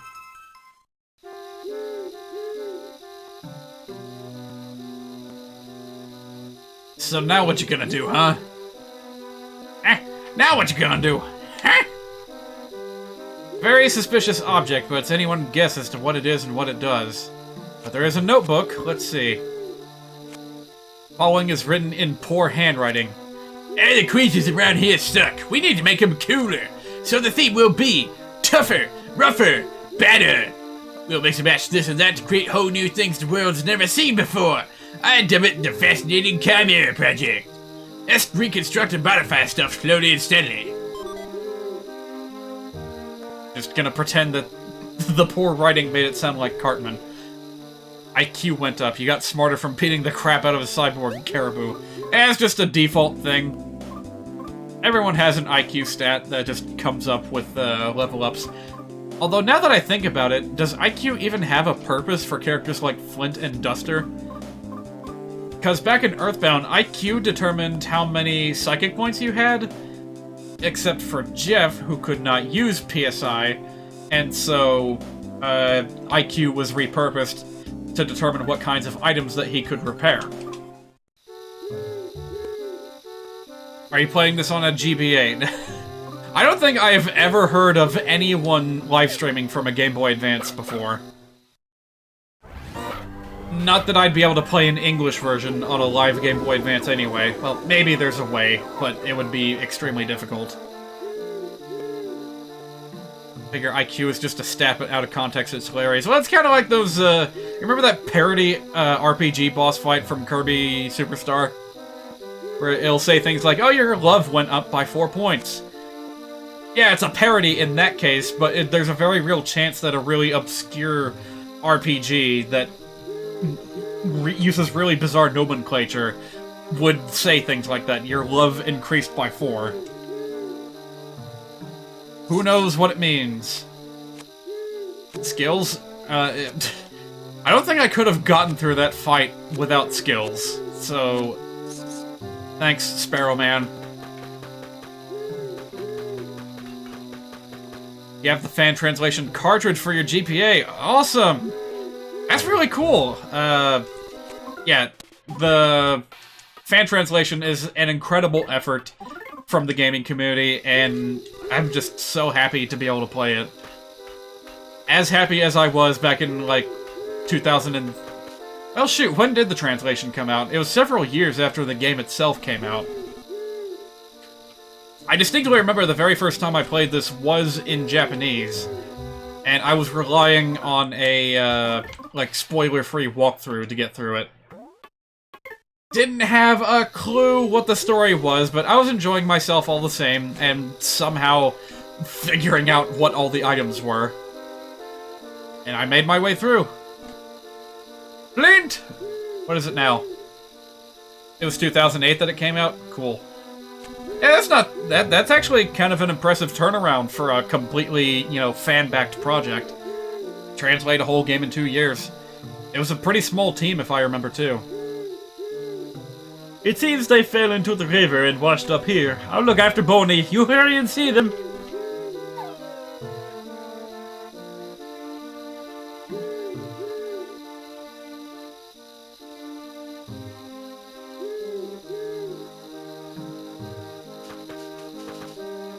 Is Boney only being pulled away so that they can take that silly scarf off of him? He's shaking off the rain. Sorry, what? I'm sure God will look out for her? I thought you guys worshipped, like, nature spirits or something. We did it! We did it, Flint! Everyone working together is nothing we can't do. Oh yeah, now you say that. You're back? Well, I just fought a so-called reconstructed oh wait, you saw that already. Oh wait, that was someone else in the chat. Sorry, I got you mixed up. Alright, well, you missed a mini-boss fight. And now we're on with the next leg of the journey. They just found Lucas and friend, brother, twin brother. Apparently they're naked right now. But they're fine. They washed up, you say? So they just, like, jumped in a river? Dad.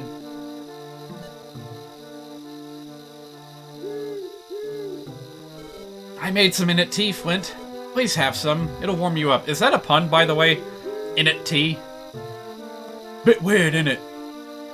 You've been up since 4:30 a.m. Jesus Christ. And I thought I was feeling tired. Here, everyone else should take a break and get warm too. Yeah, I'm not sure if I'm going to be able to complete this whole chapter in one sitting. There's quite a bit left. But we'll be able to get to the end of this part of the story, at least. Wonder what they'll get to eat when their mom gets back. I hope she comes back soon. Wonder where Claus and Lucas fell into the river. In any case, I'm just glad they're okay. Guess they still haven't found Hinawa. Where the heck could she be? What a fun, quirky game about talking to frogs and childhood trauma.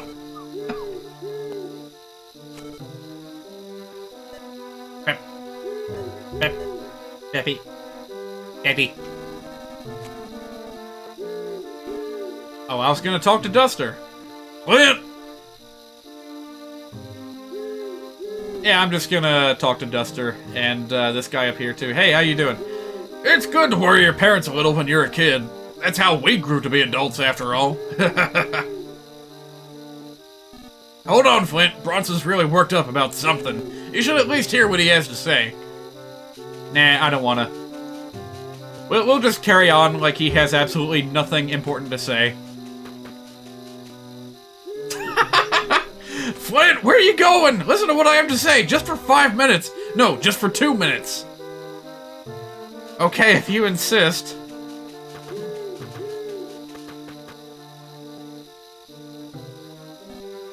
Flint, I'm not sure what to say, but just stay calm and hear me out.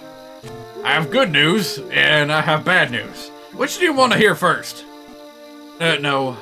Let me start with the good news first. I picked up a giant Drago Fang. It'll make for a great weapon. I figured you could probably use it. As for the bad news... The bad news is... It's where I found the Drago Fang. It was in your... It was pierced through your wife's heart.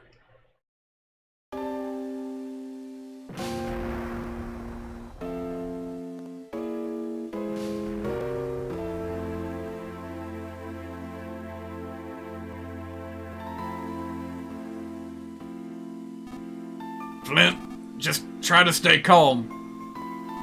I think the only reason Claus and Lucas are safe and sound now is because Hinawa risked her life to protect him. Tonal shift the... Tonal shift the... God damn it. You're not wrong. Flint... Oh jeez, he's like smacking her back.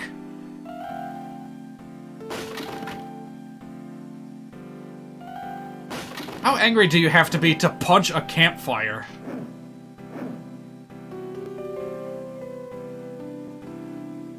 This does it all without a word. Flint! Flint, I'm not sure what to say. Please try to pull yourself together.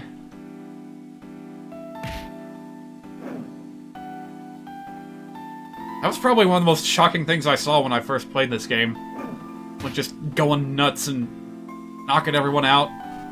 Flint, what are you doing? Claus and Lucas are watching. And he just gets beamed.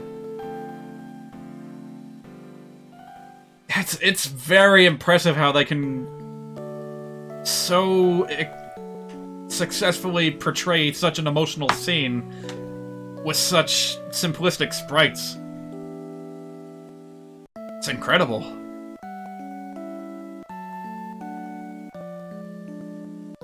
Well, okay, came just at the right time to cry a little bit.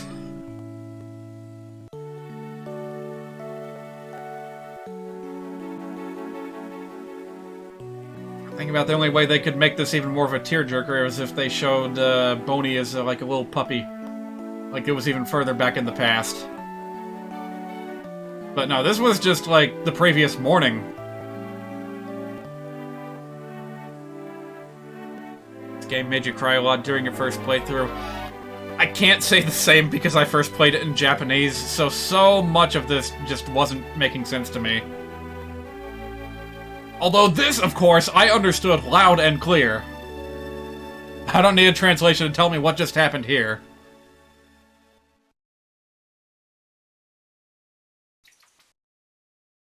But, of course, there's a lot of subtle stuff that adds to the flavor of the scene, like how deeply connected this family is with the rest of the community.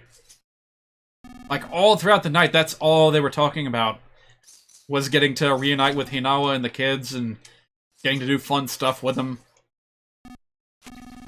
Just like they usually do.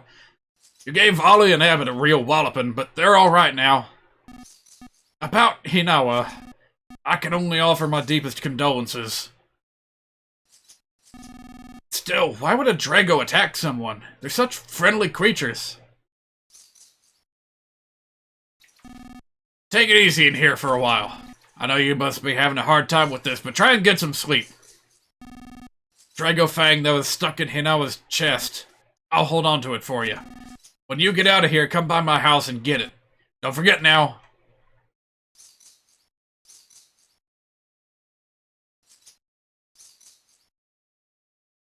I think I missed a line when he started talking about how Flint was like the first person ever to be thrown into the jail. Which begs the question, why is this jail even here if no one's ever used it before? Also, I have no idea what the exact trigger is to move forward with this, so just screw around and do stuff, I suppose. Maybe try and ram the door down. Nope. Flint's tough, but he ain't that tough. But I feel like this is what he would do in this situation.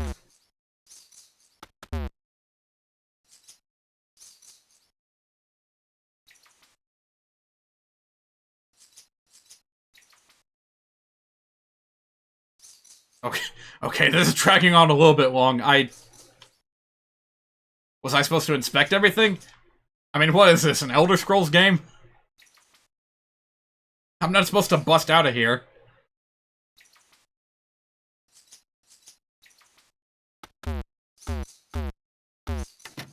Oh, there we go. Maybe it's just a matter of time. Dad, it's me, Claus! I told Lucas to come too, but he's been crying at Mom's grave all this time. Dad, I'm gonna leave this apple here.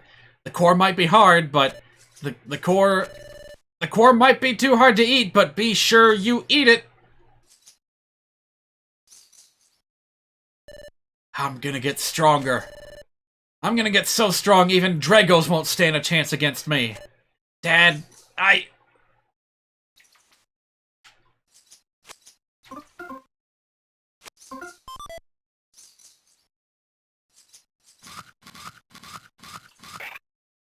Every little bit in the story, even this little, like, apple chewing animation has its own, well, you know, animation. But yeah, he just crammed a nail file right into the middle of that apple. Like, there's no guards here or anything. You could have just brought the nail file, but I don't know. I think they just did that for the sake of a visual gag. Flint, I'm not really sure what to say. And Duster's been here this whole time. He's a thief. He could have busted us out. What happened to Hinawa was a terrible tragedy. I can't say I know how you're feeling. Hinawa's burial ended without incident. Lucas has been crying at her grave ever since. His poor little heart seems like it's about to break in two. If there's anything else I can do for you, just let me know anytime. Sheriff not wanted. After all, there's no crime. Yeah, funny that Flint, of all people, was the first person to technically break that little pattern. Yeah, the animation details in this game are great. And they could afford to take the extra step with the animation because the sprites are so simple. What are we, sea otters? Oh, sorry, we were just practicing our comedy routine. What are we, a freak show? Seems better than, what are we, sea otters? No, maybe it doesn't. What are we, sea otters has more edge to it. And the very first couple of NPCs I encounter are trying to tell a joke to lighten the mood. And they're failing miserably. Yeah, maybe the pigeons will offer their condolences. I mean, doves. Okay, confirmed, doves.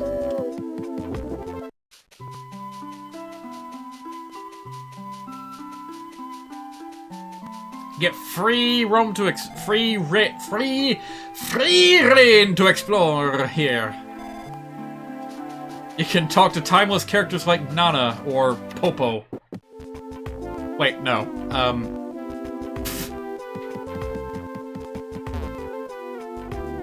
Golly, I feel as inept as, like, Fozzie Bear at lightening the mood here.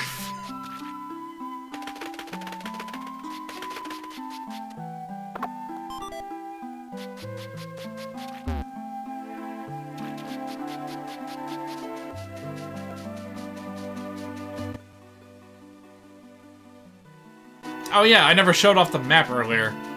Yeah, it's pretty handy. Just touch the shoulder button. Oh, I don't, hang on a minute. Didn't they deliver, like, a joke about that earlier when they were explaining the map? I completely missed that. It was pretty funny, too. They said something like, fill your right index finger with a strength, or a wish. And then give it force. I guess what I'm trying to say is do something R-button-ish. I'll drop by later. Actually, I'm not even sure if I will, because nut bread is quickly losing its value as a recovery item.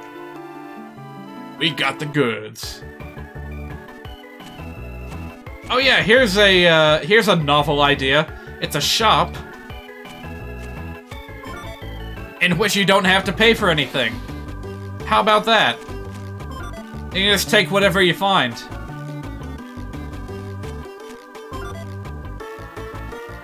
It's impressive how a game this colorful can hit you in the feelings so hard. Yeah, they do it pretty quick, too. Like, they did not beat around the bush with this one. This ain't no Xeno Saga, no Xenogears. They get right to the point. They have the fan translation on Etsy. Oh, that's cool. I'm just gonna go ahead and drink the tea, because I'm quickly running out of... You know what? Since there's no money yet, let's just get rid of anything that we don't need. Did I spoil things too much by saying there's no money yet? Ah, whatever.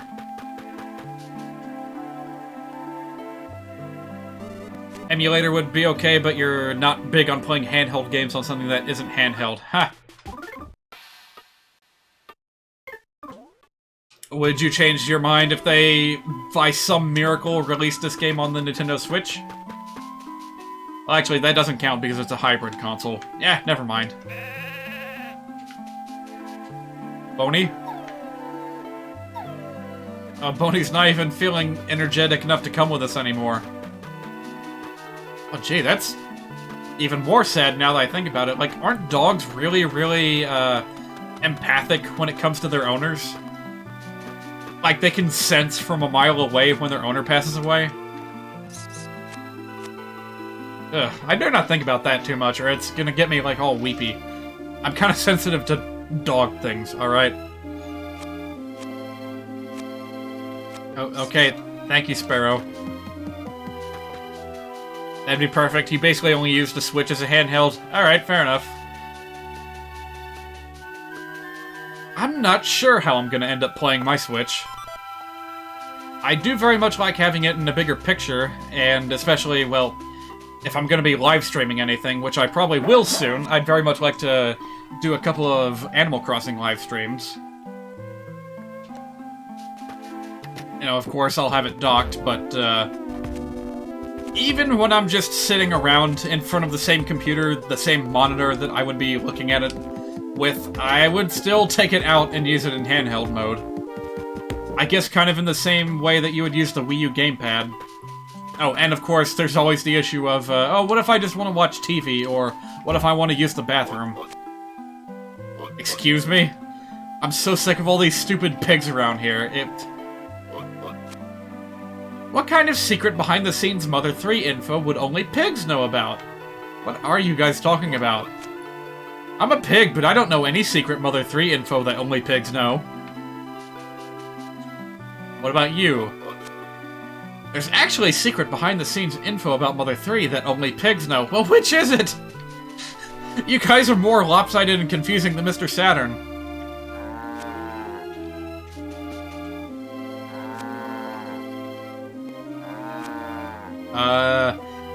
So the pigs talk about Mother 3 secrets, and the cows either moo or imitate a saved frog. I don't think I've ever seen that before.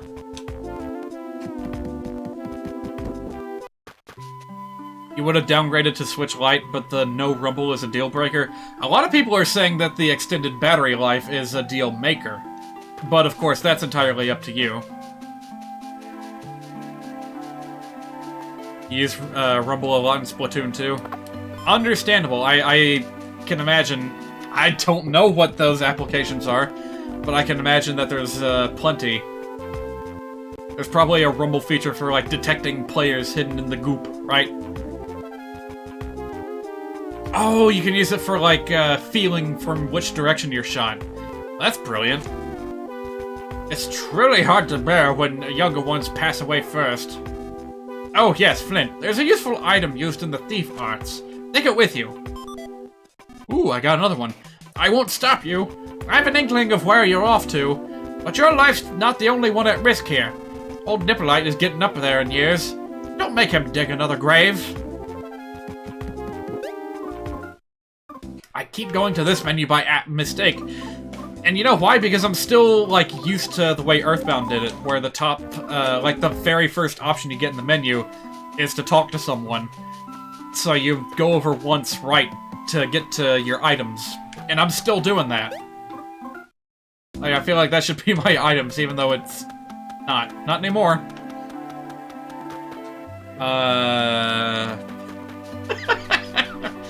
Yes, rumble is used to salacious extents in Senran Kagura. Some would argue that it's the best possible application of HD rumble. I would argue that the best possible use of HD rumble is to produce sound. Like, that was one of the few things that video game tech has done to legitimately impress me and make me stop and say, holy cow, this is the future! Yeah, that moment in Kirby Star Allies where you hear the music play through the rumbling of your Joy-Cons. It was just incredible. We can forget happy things. We can probably forget sad things too. People have the power to forget. Actually, I'm not sure I want to subscribe to that power. Maybe dull the impact of the memory a little bit, but don't make it go away forever. This grave's restoration process appears to be gravely lacking. A good quality grave. A grand old grave. Grand! Unusually wobbly gravestone. Life is too short to act gravely. A great grave. Say that 10 times fast. A grave of grave consequences. Reserved. Well, that's a little bit spooky. A grave. You're not even trying anymore, whoever wrote these. Alright, I'm done with the grave puns. I leave the rest to you now. That's a subtle one, but it still counts.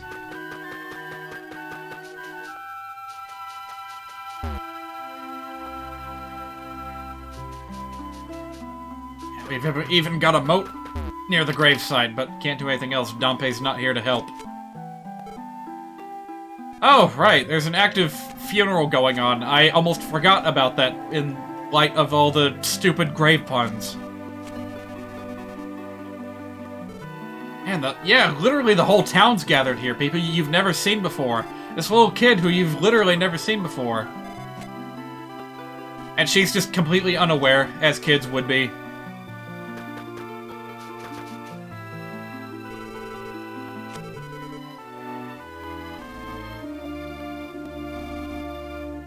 Wish I could pound fate with this 2x4.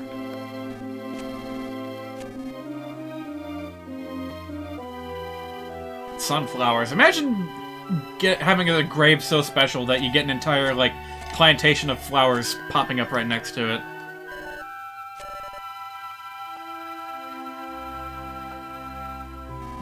Oh, long time no see. It's me. I haven't been to the village in a while, but I rushed straight here after I heard about Hinawa. Just after I had such a wonderful time with my grandkids.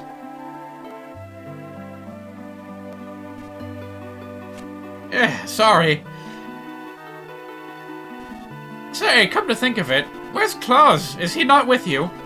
He said he was going to see you, but then never came back. Lucas, do you know where Claus went? No. Lucas, it's not good to keep secrets from people. Don't tell me Claus went after that detestable Drago to try to...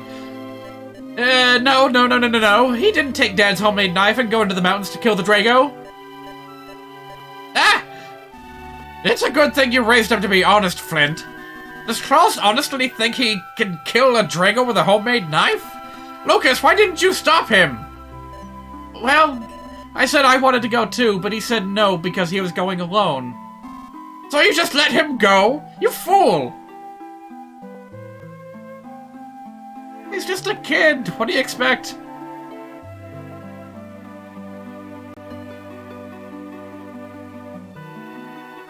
Yeah, maybe that was a little too harsh of me. Flint, it sounds like Claus is headed into the mountains to kill the Drago that killed his mom. We're in a race against time, but this can't be an ordinary Drago we're dealing with here. We're gonna need the proper equipment first. Get a weapon to fight Dragos with, and then hurry to my place. Come get me at my house after you've gotten yourself a weapon. Do you remember where I live? If you don't, then have old Mapson mark it on your map for you. I think he's in the town square. So what happens if you make it all the way there without the necessary item? I'm a little bit curious, and honestly, like, pushing the boundaries of how far ahead the game developers think of the player. That was something that I enjoyed doing with Earthbound, but if it's gonna lead to a very long detour, I'm not gonna do it. Does anyone know if there's any circus tents in this game? See if we can't break the game in half again like we did with Earthbound.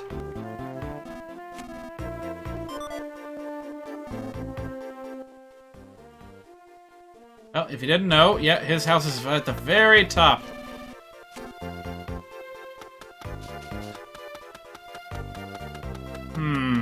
Oh, right, the thing. We need to get the thing from, this old guy. This was probably the first roadblock I encountered when I played this game in Japanese.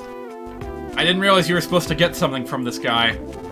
So I probably just wound up going all the way up to where the map was marked. Didn't have the necessary item, and it was just like, well, what'd I do wrong? Where do I go now? And that's where the walkthrough came in handy. Thank goodness. I guess I'll pop into each of these houses just to see how everyone's doing.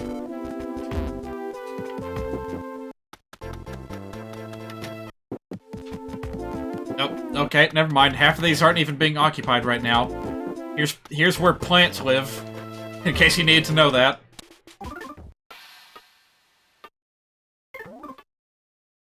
Alright, how much longer do I want to go? Again, I'm not entirely certain I'm going to be able to finish this first chapter in one sitting. But maybe, at the very least, we can make it back to Alex's house.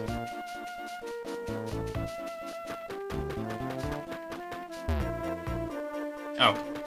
Alright, yeah, I think that's about all you can do in Tazmily for the time being.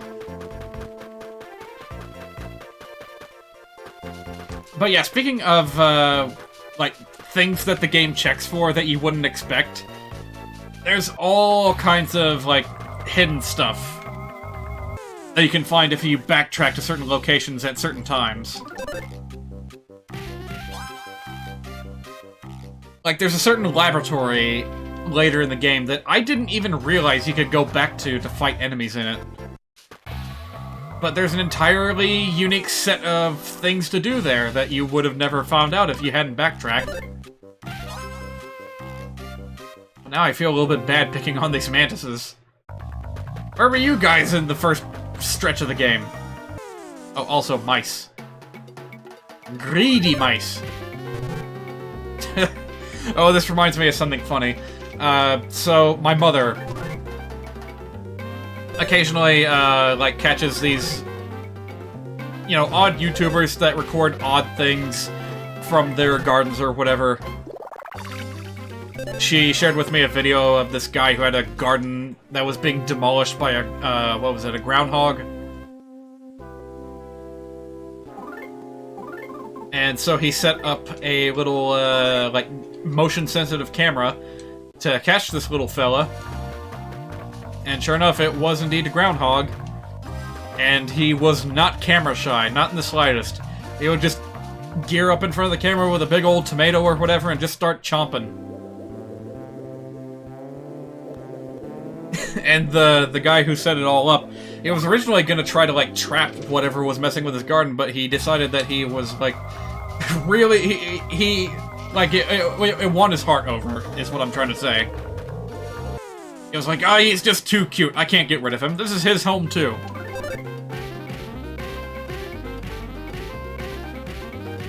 Even decided to give it a name.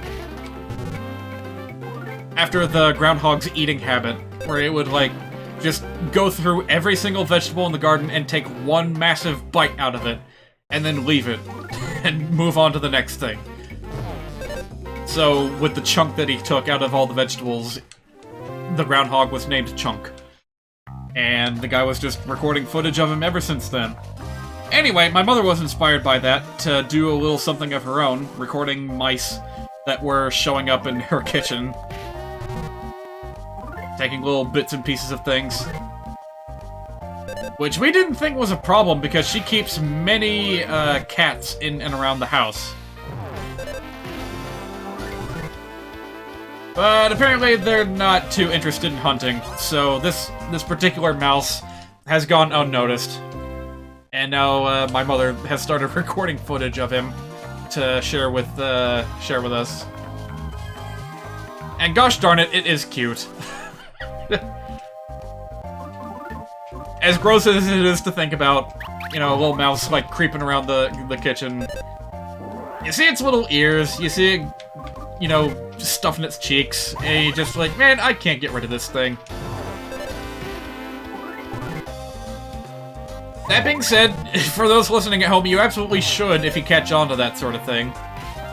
Because the last thing you need is for that mouse to start a family in your house. That's when things get out of control, and you need to deal with it before it gets to that point.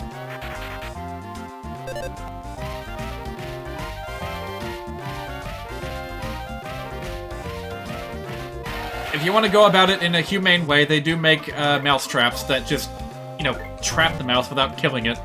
So you can just, like, set it outside and let it go somewhere else. Just take Bikini Bottom's problems and push them somewhere else.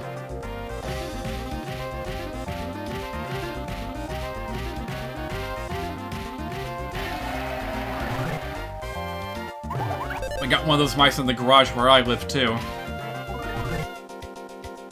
I've noticed him every now and again when I go into the garage at night to get some water from the fridge. I hear that little telltale scurrying. I turn on the light and I see it crawling along the frame of the door, going up to his little home in the attic.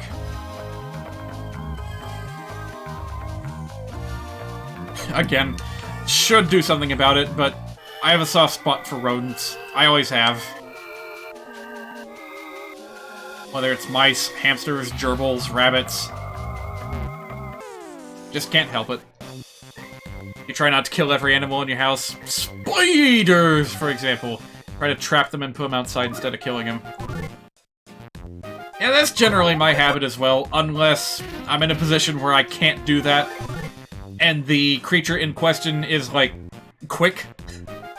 Like, if I think I can catch it, I will, regardless of what materials I have on hand, because I know I'm never gonna see it again.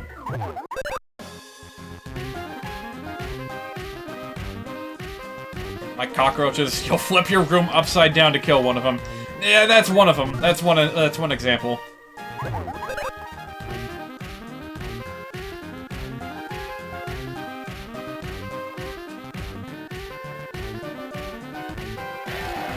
Ow, I actually got that one. I was losing my rhythm a little bit.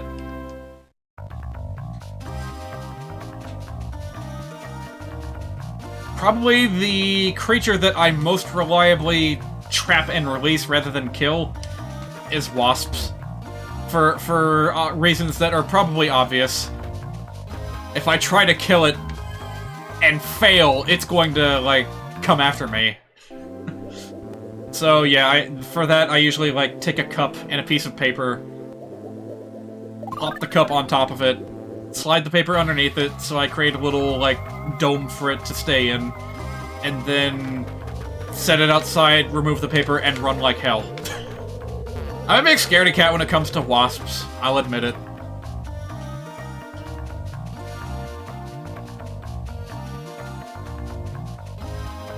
I mean, I have had my share of bad experiences with flying, wingling, stinglings. Hornets probably were the worst. I was helping my aunt one day, I forget what in the world we were doing, but had something to do with landscaping.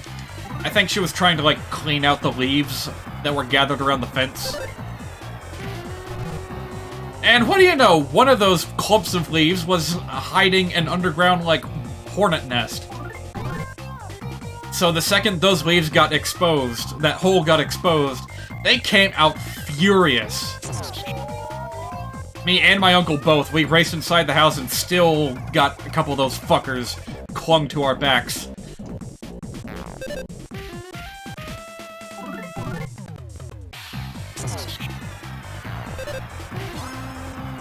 Alright, important question. Does that poison linger after battle?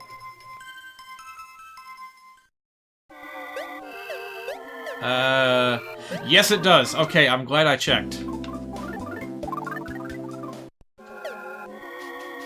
And that's why there's an infinite box of antidotes nearby. Hey! It's a bush. I can push it around, and it follows me around. It looks like something out of Dr. Seuss. Alright, hang on a minute. I need to try and, like, sneak up on this thing.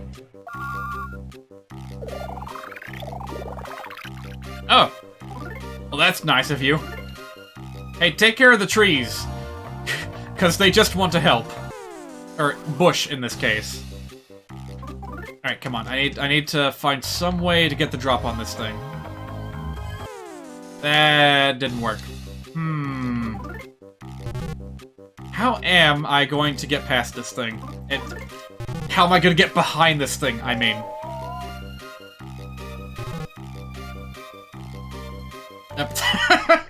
Oh yeah, remember when enemies would do that back in the original Mother? You know, Earthbound Zero? There were a couple that were just like, hell, they would just say hello and then leave. Also, there's no reason for me to be here.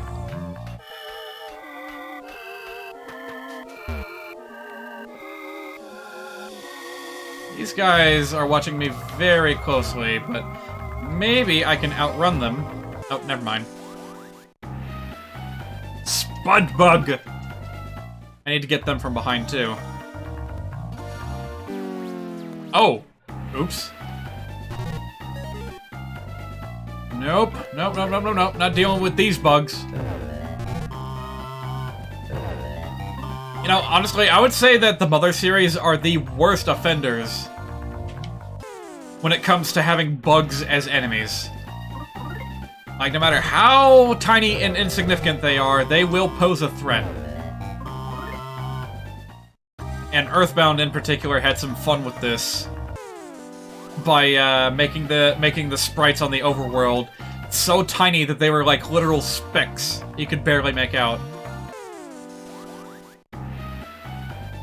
Alright, I'm almost at the point where I kind of just want to use the rewind function. But that's cheating!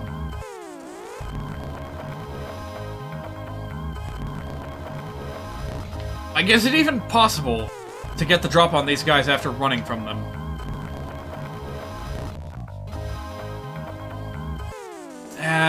Maybe not. Alright, I'll have to try something else. Maybe I can do something with the bushy. You've only been stung once. When you reached into your mailbox, it was just sitting there waiting. Oof. Ever since you always check my mailbox before... You always check my mailbox. You come to my house and check my mailbox personally on my behalf. To make sure there's no wasp in there. You're a true friend. I appreciate it.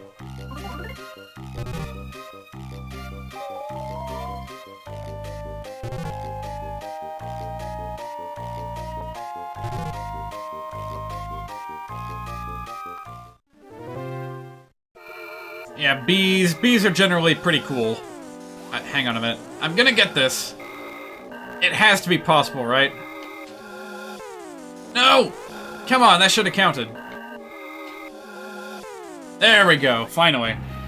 Yeah, pardon the cheating, the flagrant cheating. But I'm trying to be thorough here. Alright, so that's one taken care of. Let's see if we can't get the bush, too. Can you not do that with a bush? Huh. Yeah, I'm hitting it from every angle, but it doesn't look like it's possible.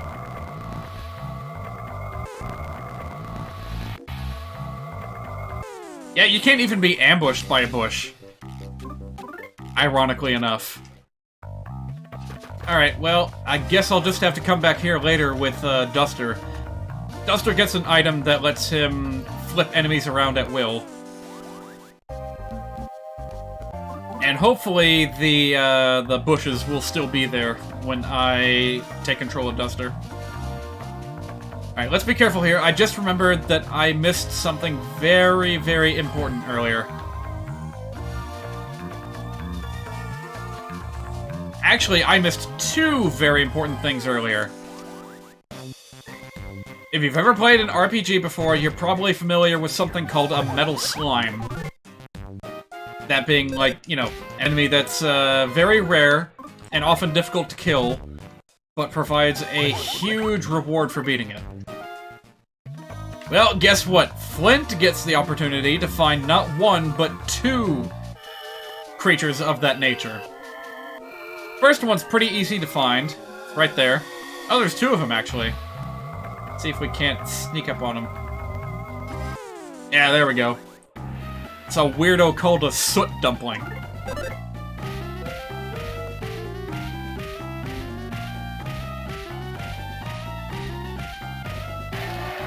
And pretty much the only way to inflict damage on them is to be good with the combo.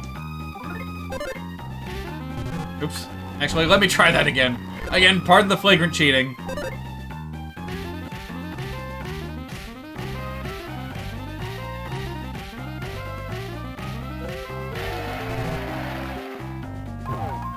Yeah, they're not dangerous, but they will, like, disappear after a short while, so you gotta be quick.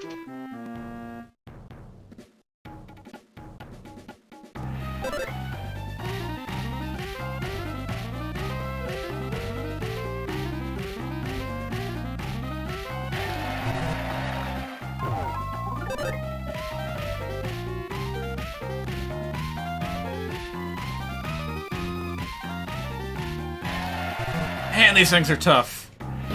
Oh, no, no, no, no, no! Okay, that kind of cements my chances, doesn't it? Ah.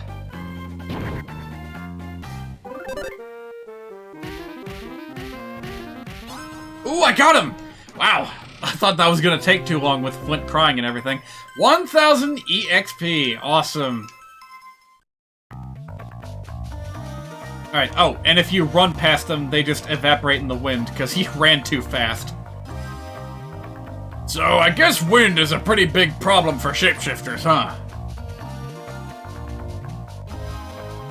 Alright, now for the other rare creature. I think all you have to do is run back and forth here, and it'll eventually show up. But it's a little bean fella that's very small and hard to spot. But you'll know it when you see it, because it'll start running away really, really fast. There it is! Alright, we got to try and get it while its guard's down. So it's gonna reappear somewhere. There it is! No, no, no, no, no, no, no, no, no, I don't want to fight that. There we go. Right as it sprouts up from the ground.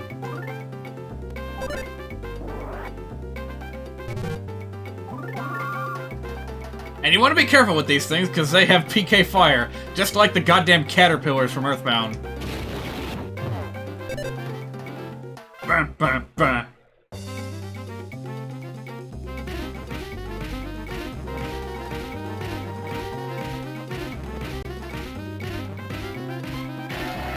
Yeah, Mambo Rhythm, a little bit tricky to get the combo on.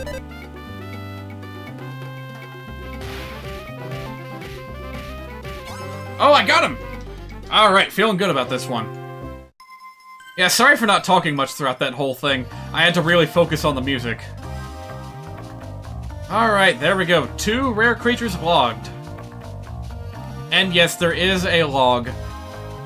We haven't actually found the item for it, but we'll get credit for these creatures that we find. And I think this is unique to the fan translation, but if you manage to see every single enemy in the game, you'll get a silver star next to your profile at the end of the game. And if you manage to see the backside of every enemy in the game, in addition to the front side, you gotta get both, then you'll get a gold star at the end of the game, and you'll get some kind of special message. Oh, right, I tried this already with the bush and it didn't work. Well, what if I try a little bit of both? How about I get this little bush to follow me, and then I run away from the spud bugs. Will that work? Let's see. It might work.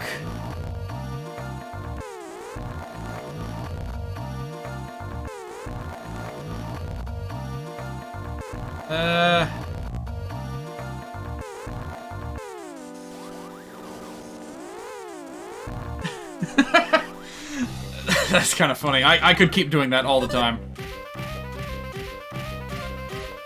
Oh man, Holoplay has been sticking it out this whole time with his eyes like there's little cartoon 10-ton weights attached to his eyelids right now. I'm glad you could make it for today's stream. I hope you have a good rest. And I hope you don't have to go into work at freaking 4:30 tomorrow. That's just nuts. Well, wake up at 4:30. Don't have to go to work that early, but still.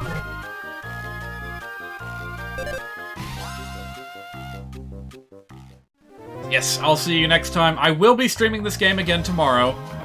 And every subsequent Monday, at least, until I finish this game. And just a friendly reminder, I am also playing A Hat in Time currently. So, woo! That'll be another title that you'll find me playing on, probably in the middle of the week. I don't know yet how I'm going to organize this, if I'm going to do them, like, back-to-back, or if I'm going to do them on separate days. We'll see. Jeez, that thing's fast. There we go, that's how you sneak up on a boar. And, yeah, get a good view of that. And the number just had to be 69, didn't it?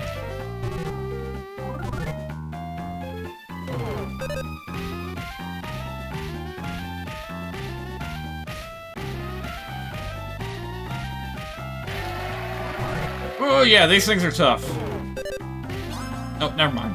Never mind. If I'd gotten that first combo, we would have been fine. It may be tough, but it's not the toughest creature around here. Wasn't there a lady in the previous game that would always say something like, "Oh, you kids, You kids are the type that always just wander around with food in your pockets, but you never do anything with it, right? I've never understood people like that. What a bunch of weirdos. Moles.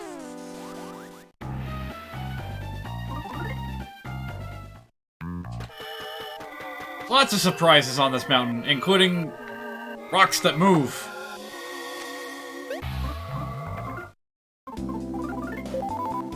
Oh, right, I've got bombs. I should, remember to use those if I feel like I'm in trouble.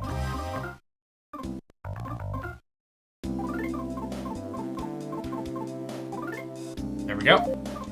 Aquarius. What did we have before? Aries bracelet. I'll let you know when we get to my astrological sign. Hang on a minute. Gonna see if I can get the drop on this guy, too. I don't have to, because he's here pretty much the entire game. Alright, let's try the, double enemy scenario. Which I fight one, run from it, and then get the drop on the other one. Nope, not quite. Not quite.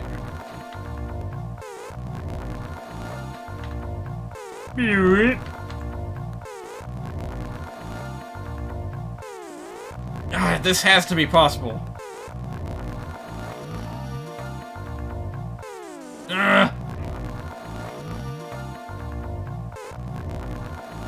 This thing moves too slowly, that's why I can't get the drop on it. Oh, there we go! Wow.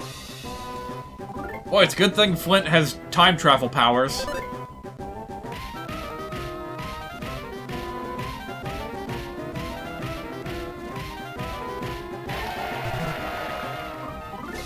Alright, where are them bombs at? What's more effective, a thunder bomb or a running bomb? Well, I've got two of the thunder bombs, so I'll just throw those. Oh. Well, that was hardly any trouble at all. Alright, I guess I'm a little bit too, oh, what's the word? A little too preoccupied with the fact that this is technically hard mode. By the way, for those that missed it earlier in the game, we, when it comes time to enter your name, like the player's name, you can enter hard mode by registering your name as hard space mode, all caps. That's one of the secrets that you unlock, well, you get told about if you finish the game with a silver or a gold star. So here's one of the best roadblocks I've ever seen in a video game. There are ants at your feet. You might accidentally step on them, so please don't continue in that direction. It's just so bald-faced in how audacious of a roadblock it is. Can't help but love it. Like, it's annoying when Pokemon does it, but for some reason it's charming here. Maybe it's just because in this game you have a little bit more freedom of where you go and what you do. Yeah, can I just go ahead and say that's one of the trends that I have liked the least about Pokemon over the years? Is that we've been gradually getting less and less, free.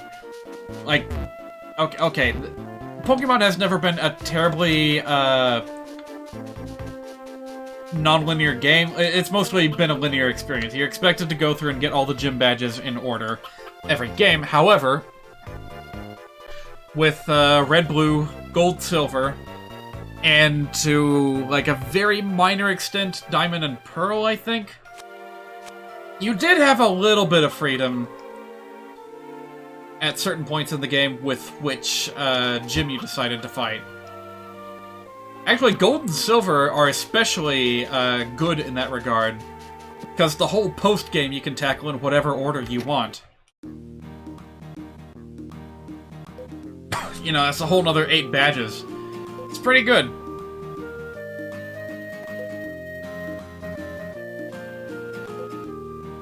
But yeah, as it is now, it's just kind of a railroaded experience, not unlike the worst of the Final Fantasy series.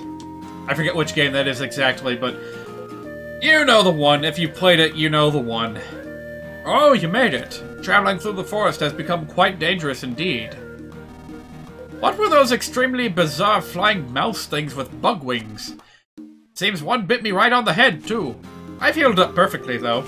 No, none of that matters. I know where Claus might have gone.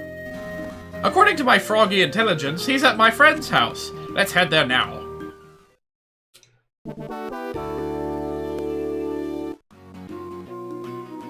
What else? Oh, I'd like to give a shout out to a particular Pokemon Gold and Silver ROM hack. I don't know if I have it handy right now. Oh, I might not. Shoot, what was the name of that one?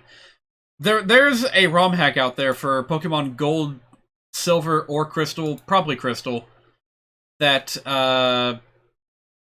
just completely busts open the game for you. You can tackle any of the 16 gyms in any order you want. You can choose whether to start in Johto or Kanto. Unnecessary barriers like trees and rocks have been moved out of the way. So you can like tackle the entire game in reverse order if you want. Only thing to watch out for are the levels of wild Pokemon.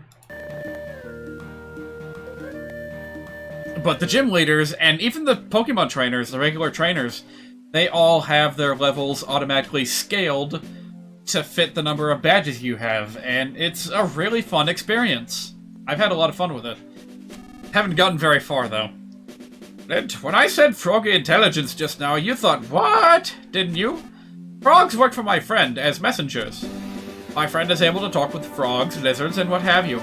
See that lizard there, for instance? We just need to go in the direction it tells us. Oh, that lizard. Sure. Of course. Oh, hey, by the way, it's the mouse from Lighter's Shack. How you doing, little buddy? Not wasting food is a commendable thing, but that does make things a little harder for me. Oh, you're giving me too many reasons to leave food out for the mice. Flint?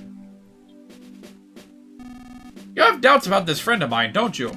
My friends are known as Magypsies. Also,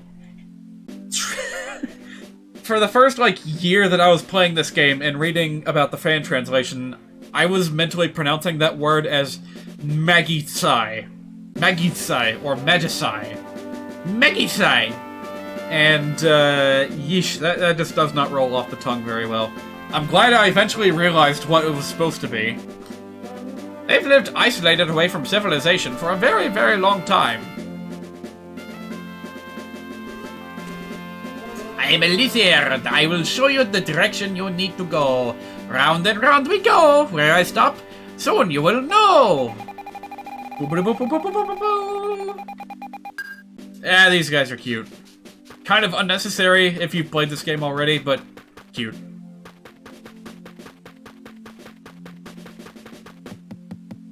Yeah, these guys are they're already pointing to where you need to go. Flint?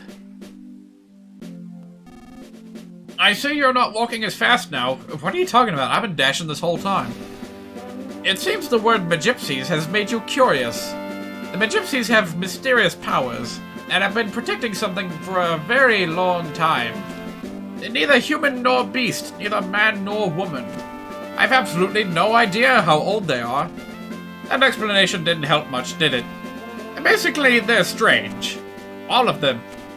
Every one of them. That's just how they are. They are good-natured, though. That's not a Magypsy, that's a mole! I keep tripping over these things. You don't really need to level grind all that much in this game. Maybe a little bit at the very end, if you want to unlock every single PSI power, but especially for the early game, it's not necessary.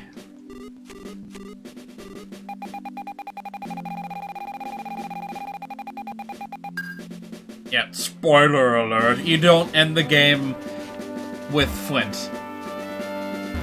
Or all that many characters altogether anyway.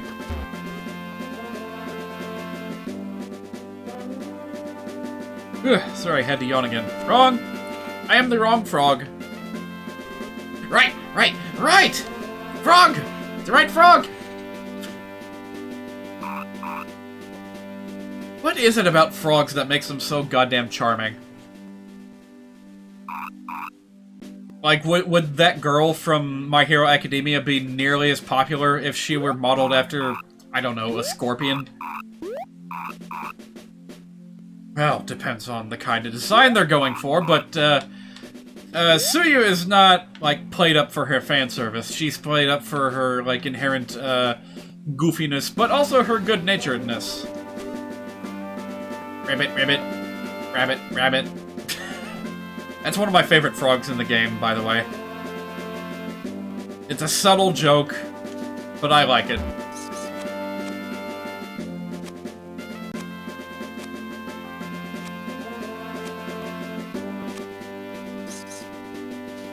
And mountain hiking. My mother, to bring up my mother again, she's been talking an awful lot about hiking the Appalachian Trail. And that might end up being a pretty good thing. Assuming that she can, like, gear up properly for it, and by gear up, I mean muscle up. Like, if she actually makes it to the point where she can do this, I'm gonna have a buff mom. It's kind of crazy to think about, considering that we've both been kind of, you know, pudgy marshmallows our whole lives, but I'll be really impressed if she does that, and if she does, it's gonna take up, like, 6 months of her life, which might open up a 6-month opportunity for me, if she's willing to pay me for the whole, period to take care of her dogs. Incredibly deep, indescribably deep yet shrill voices. Magypsy Hot Spring. There's no need to rush. 5 seconds rejuvenates. Magypsy Spring Water. An extra syllable, of course. But yeah, I don't know when exactly that'll be, but if that happens, I will not stop live streaming. I will make a temporary change of job and location, and just set up shop in a new place, and my weekly routine will just involve house sitting. Not good to overmilk things. Oh. Oh, we already had one. Sorry, I didn't remember talking to him.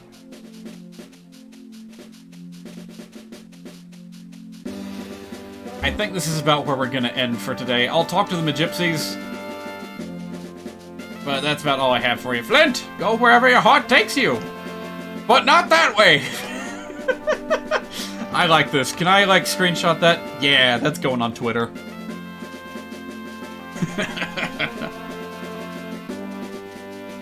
Yeah, but that'll be a really cool thing if I can just, like, downsize my, like, official job to, like, 2 days a week, and then just, like, house sit and do my own thing for the rest of my week for 6 months in a row.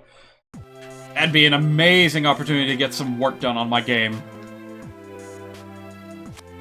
Petite Pretty Sweets and Rose Hip Tea and other such things. Has anyone here ever tried a rose-flavored something? Whether it's rose hip tea or, like, a rose, Okay, I'll just cut to the chase. This one time, I bought... Question mark? This one time, I bought some rose-flavored Turkish Delight. And I hated it. Honest to goodness, that stuff tasted like soap. I was not a fan. I'm generally a fan of Turkish Delight. I like the powdered sugar coating. I like the texture. But rose flavor just did not work for me. It seriously tasted like soap. Visitors, magnificent! You simply must have some of this cake. It's scrumptious. I do not know how to voice a Magypsy. Oh, humans! So sleepy. I came from a cold place. I don't know, I have to, like, do the campiest voice I can muster, and I'm not good at those. Is that Alec? It is. Good to see you, Snookums. My, who are these two? Don't be rude, Ionia. Introduce us.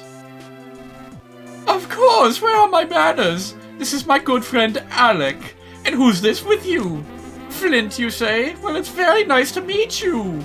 Now, let's get you all properly introduced to us, the Magypsies. You're in luck. We're having a party today. Nearly all of us are here. First we have Aeolia, then there's Doria, Phrygia, Lydia, and that one over there is Mixolydia. The only one not here is Lucria. You can call me Ionia. You can't remember all that? Of course not, that's why I just introduced you, darling. Isn't that how it works? It's like Madame Fleury never left us. Right, Eliki Poo?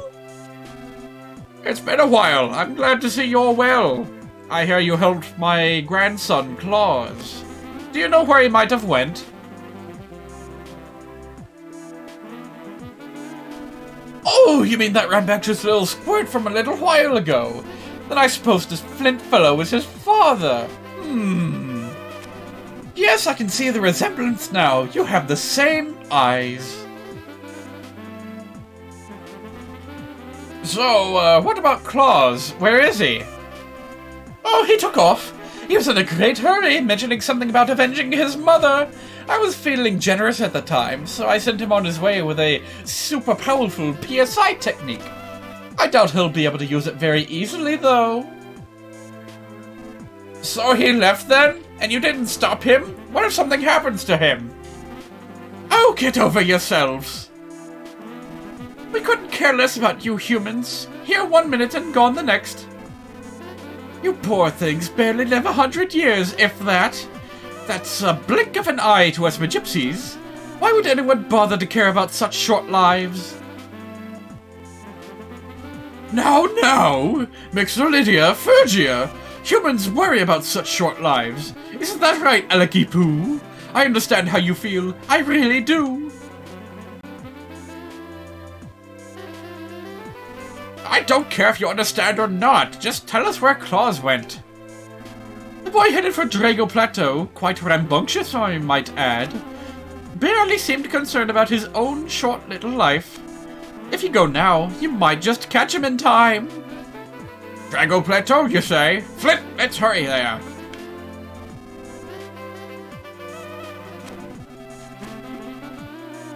Yep, we gotta hurry. And by hurry, I mean, like, take a 24-hour break. You can do it, humans. Golly, they're so standoffish. And then they just flip right back to being generous. Flint, the quickest way to get to the Drago Plateau is through the cave behind this house. Miles probably went through the cave too. There's nothing to worry about, Flint. But you're not going to get very far being as tense as you are. What you need to do is smile.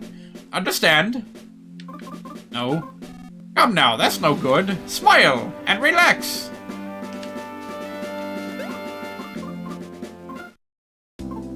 Uh-huh. Wow, we haven't been playing for all that long, and already our milk has spoiled. It's okay, though. It'll turn into an even better item if you leave it alone for even longer. Yeah, milk is bizarre like that. Alright, where's the nearest frog? I need to shave my game. Alright, well, I've been live for almost 3 hours now. Impressive. I feel like taking my time with this game, so, you know, pardon me if I didn't finish this chapter today. We'll finish it off and start chapter 2 tomorrow. Well then, I guess I'm gonna go ahead and say goodnight to y'all. Well, kinda wish I could've kept that music running, but, I made it pause while the window was inactive for a reason, and that's because if I don't do that, then the audio will crust up like crazy, and we can't have that. Anyway, I think everyone's already gone to bed for the night anyway, so I'll just catch you guys tomorrow, and also next week. Hope you had a good time. Hope you're enjoying the game. I know I am. Hope to see you guys next time, and until then, have a great night. Sweet dreams! Try not to think about the tragedy too much. Just think about nice, cute frogs tonight as you count sheep and go to sleep. Good night.